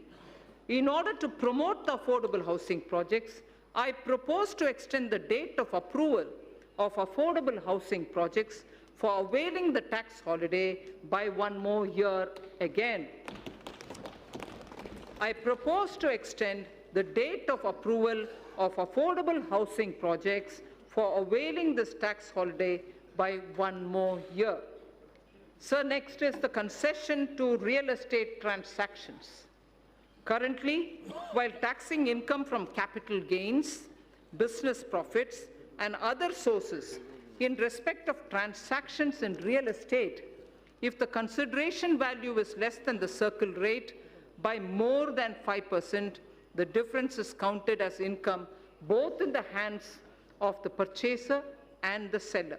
In order to minimize hardship in the real estate transaction and provide relief to the sector, I propose to increase the limit from 5% to 10%. Charity institutions. Acknowledging the important role played by the charitable institutions in the society, the income of these institutions is fully exempt from taxation. Further, donations made to these institutions are also allowed as deduction in computing taxable income of the donor. Currently, a taxpayer is required to fill the complete details of the in the donation done in the income tax return for availing deduction. In order to ease the process of claiming deduction for donation, it is proposed to pre-fill the donee's information in taxpayer's return on the basis of information of donations furnished by the donee. This would result in hassle-free claim of deduction for the donation made by the taxpayer. Further, in order to claim the tax exemption, the charity institution have to be registered with the income tax department. In the past, the process of the registration was completely manual and scattered all over the country. In order to simplify the compliance for the new and existing charity institutions, I propose to make the process of registration completely electronic, under which a unique registration number shall be issued to all new and existing charity institutions. To facilitate the registration of the new charity institution, which is yet to start their charitable activities, I propose to allow them provisional registration of 3 years. Faceless appeals. Our government is committed to bringing in transformational changes so that maximum governance is provided with minimum government. In order to impart greater efficiency, transparency, and accountability to the assessment process, a new faceless assessment scheme has already been introduced. Currently, most of the functions of the income tax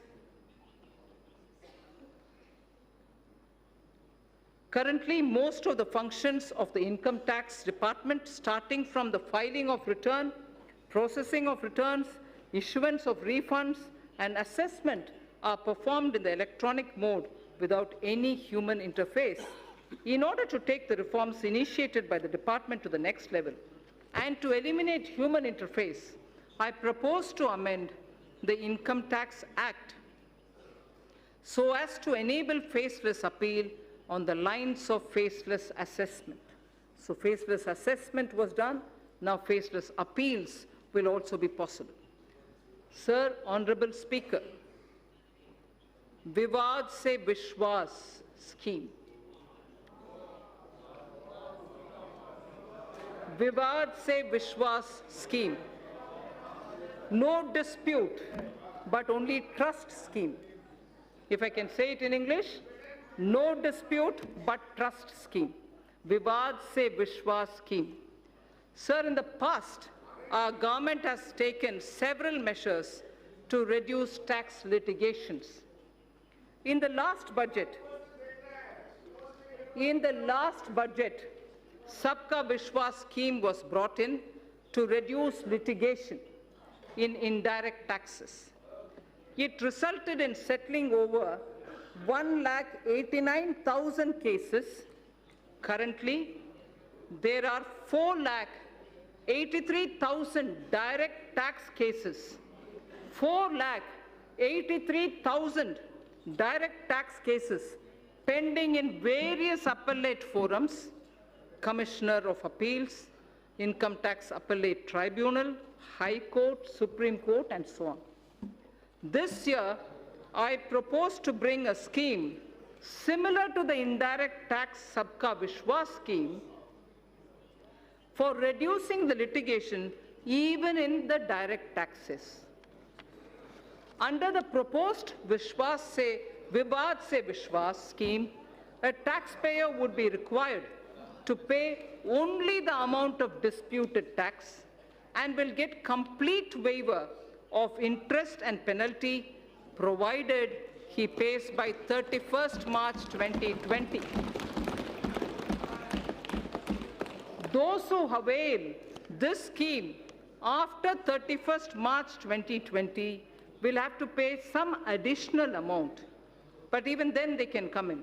The scheme will remain open till 30th June 2020. So the first thing is 31st March 2020, where you just pay the disputed tax amount, no penalty, no interest. In case you don't do it before that, you move over to 30th June, but where you pay some additional amount. Taxpayers in whose cases appeals are pending at any level can benefit from this scheme. I hope that taxpayers will make use of this opportunity to get relief from vexatious litigation process. So, losses of merged banks.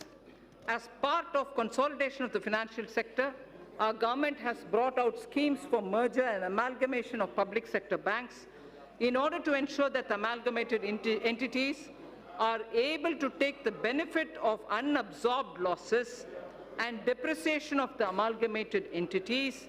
I propose to make necessary amendments to the provision of the Income Tax Act. Taxpayers' Charter. I mentioned it briefly in Part A. Any tax system requires trust between taxpayers and the administration. This will be possible only when taxpayers' rights are clearly enumerated.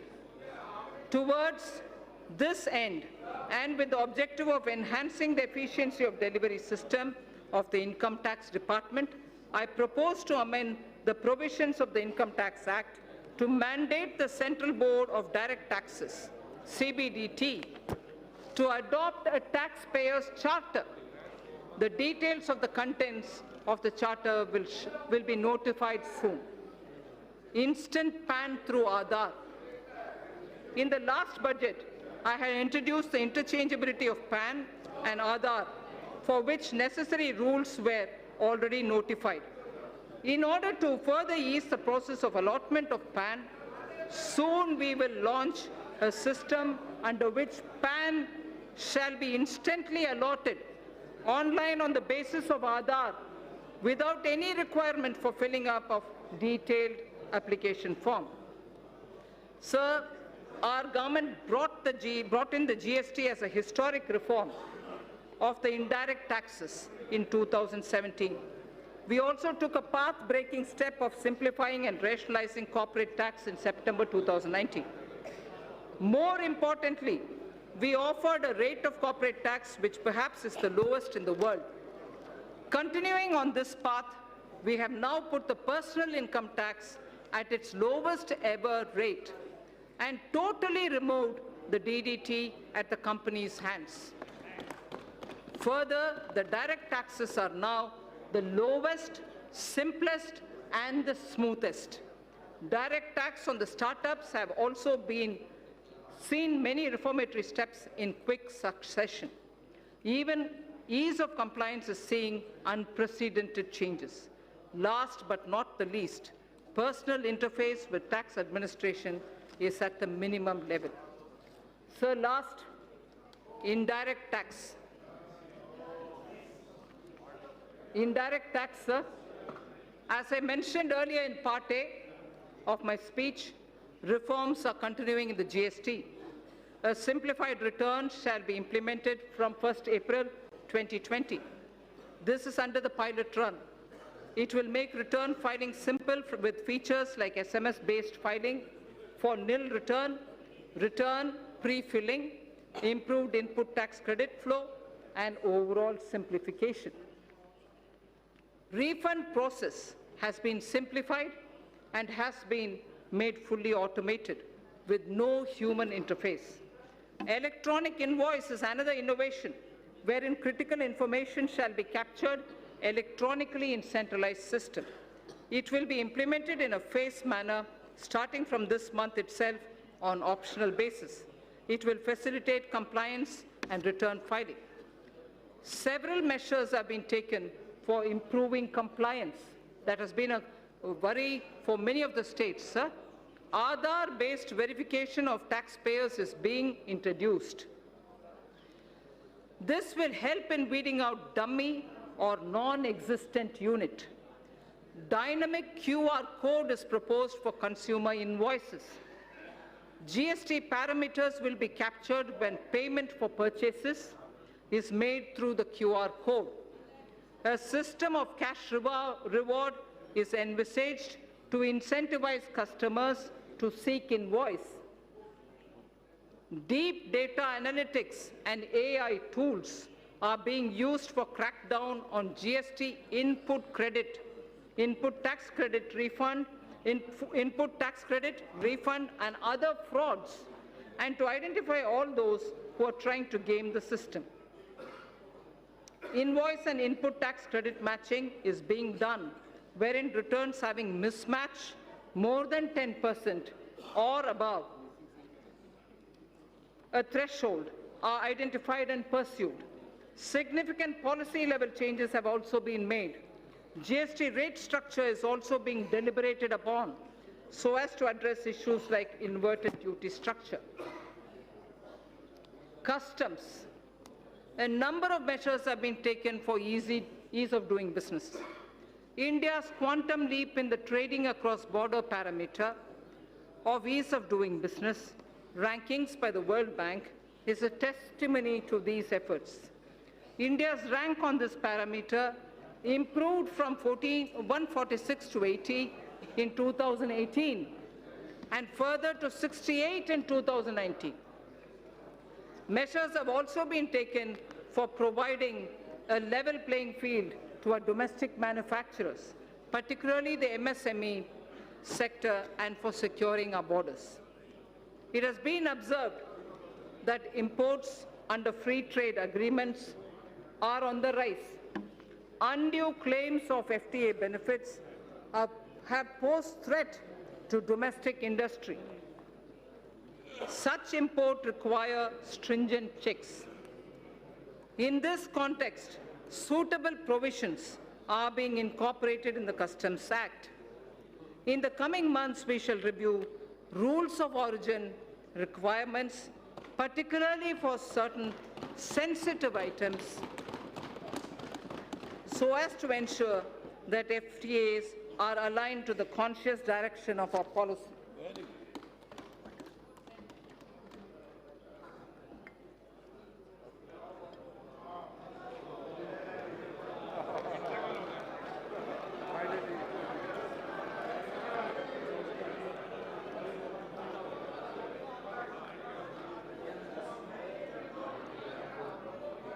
Speaker, sir, we are also strengthening provisions relating to safeguard duties, which are applied when surge in imports causes serious injury to domestic industry.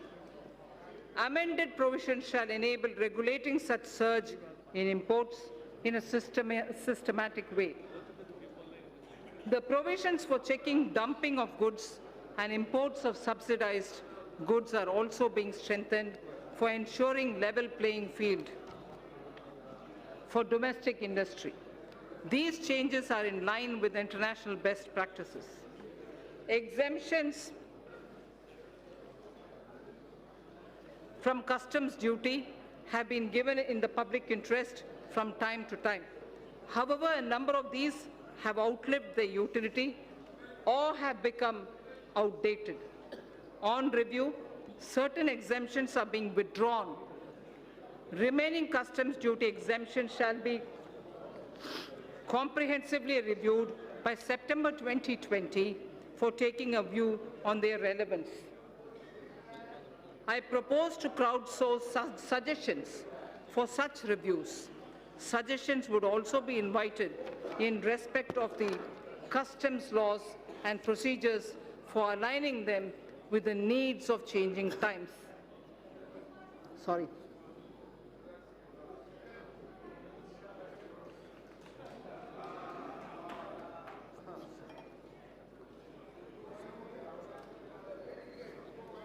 Labor-intensive sectors in MSME are critical for employment generation.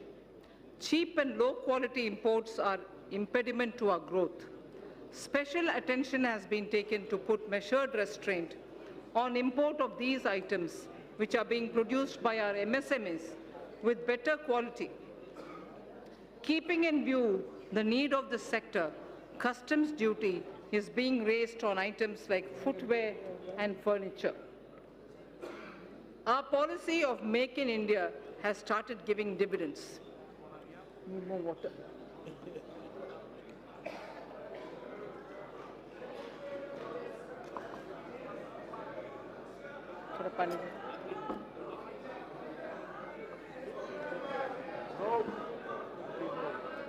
Our policy.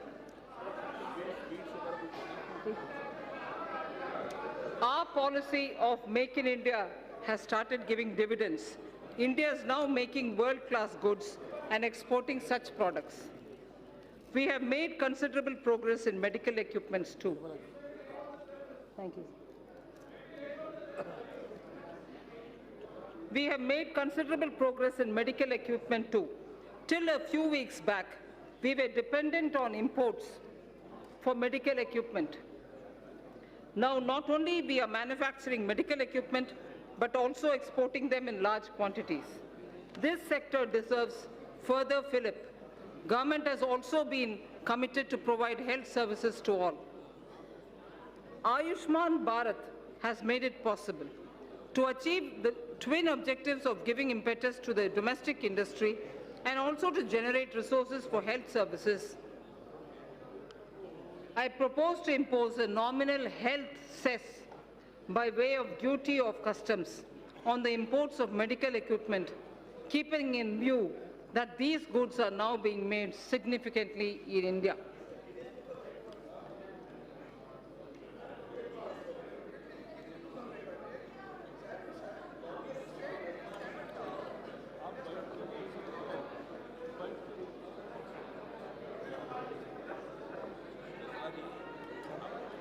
I'm fine.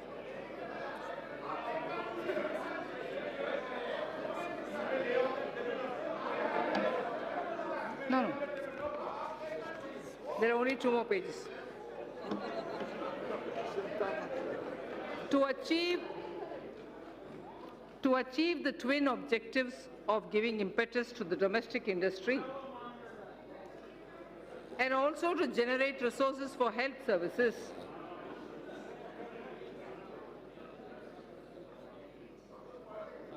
I propose to impose a nominal health cess.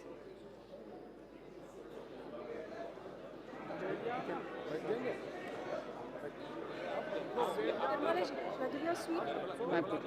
Should I get? Here, in case you feel like having a sweet, just take something. So No, I've got a sweet one.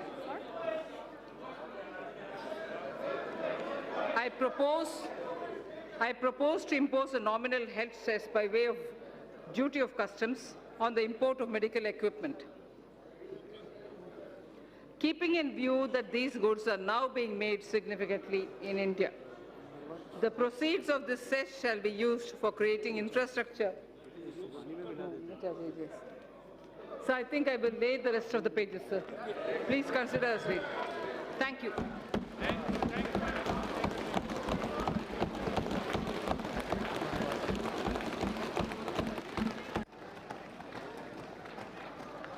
माननीय सदस्य please, माननीय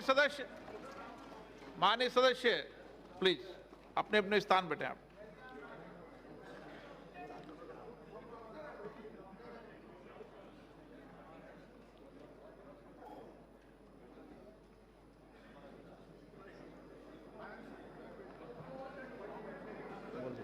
item number 3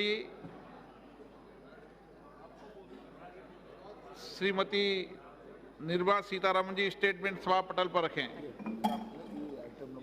Sir, item number 3, with your permission, I rise to lay on the table of the following statements under Section 3(1) of the Fiscal Responsibility and Budget Management Act 2003, medium-term fiscal policy cum fiscal policy strategy statement and macroeconomic framework statement. Item number 4 Shrimati Nirmala Sitharaman ji वित्त विधेयक पूर्व स्थापना 2020। Sir, with your permission, I rise to move for leave to introduce the Finance Bill 2020. प्रश्न ये है कि विधेयक को पूरा स्थापित करने की अनुमति प्रदान की जाए। जो सदस्य इसके पक्ष में हाँ गए, जो सदस्य विरोध में ना गए, मेरे विचार में निर्णय हाँ वालों के पक्ष में हुआ, हाँ वालों के पक्ष में हुआ, अनुमति प्रदान की जाती है। माननीय मंत्री जी, अब विधेयक पूरा स्थापित। Sir, I introduce the bill. सभा की कार्रवाई सोमवार दिनांक 3 फरवरी 2020 को सुबह 11 बजे तक के लिए स्थगित की जाती है।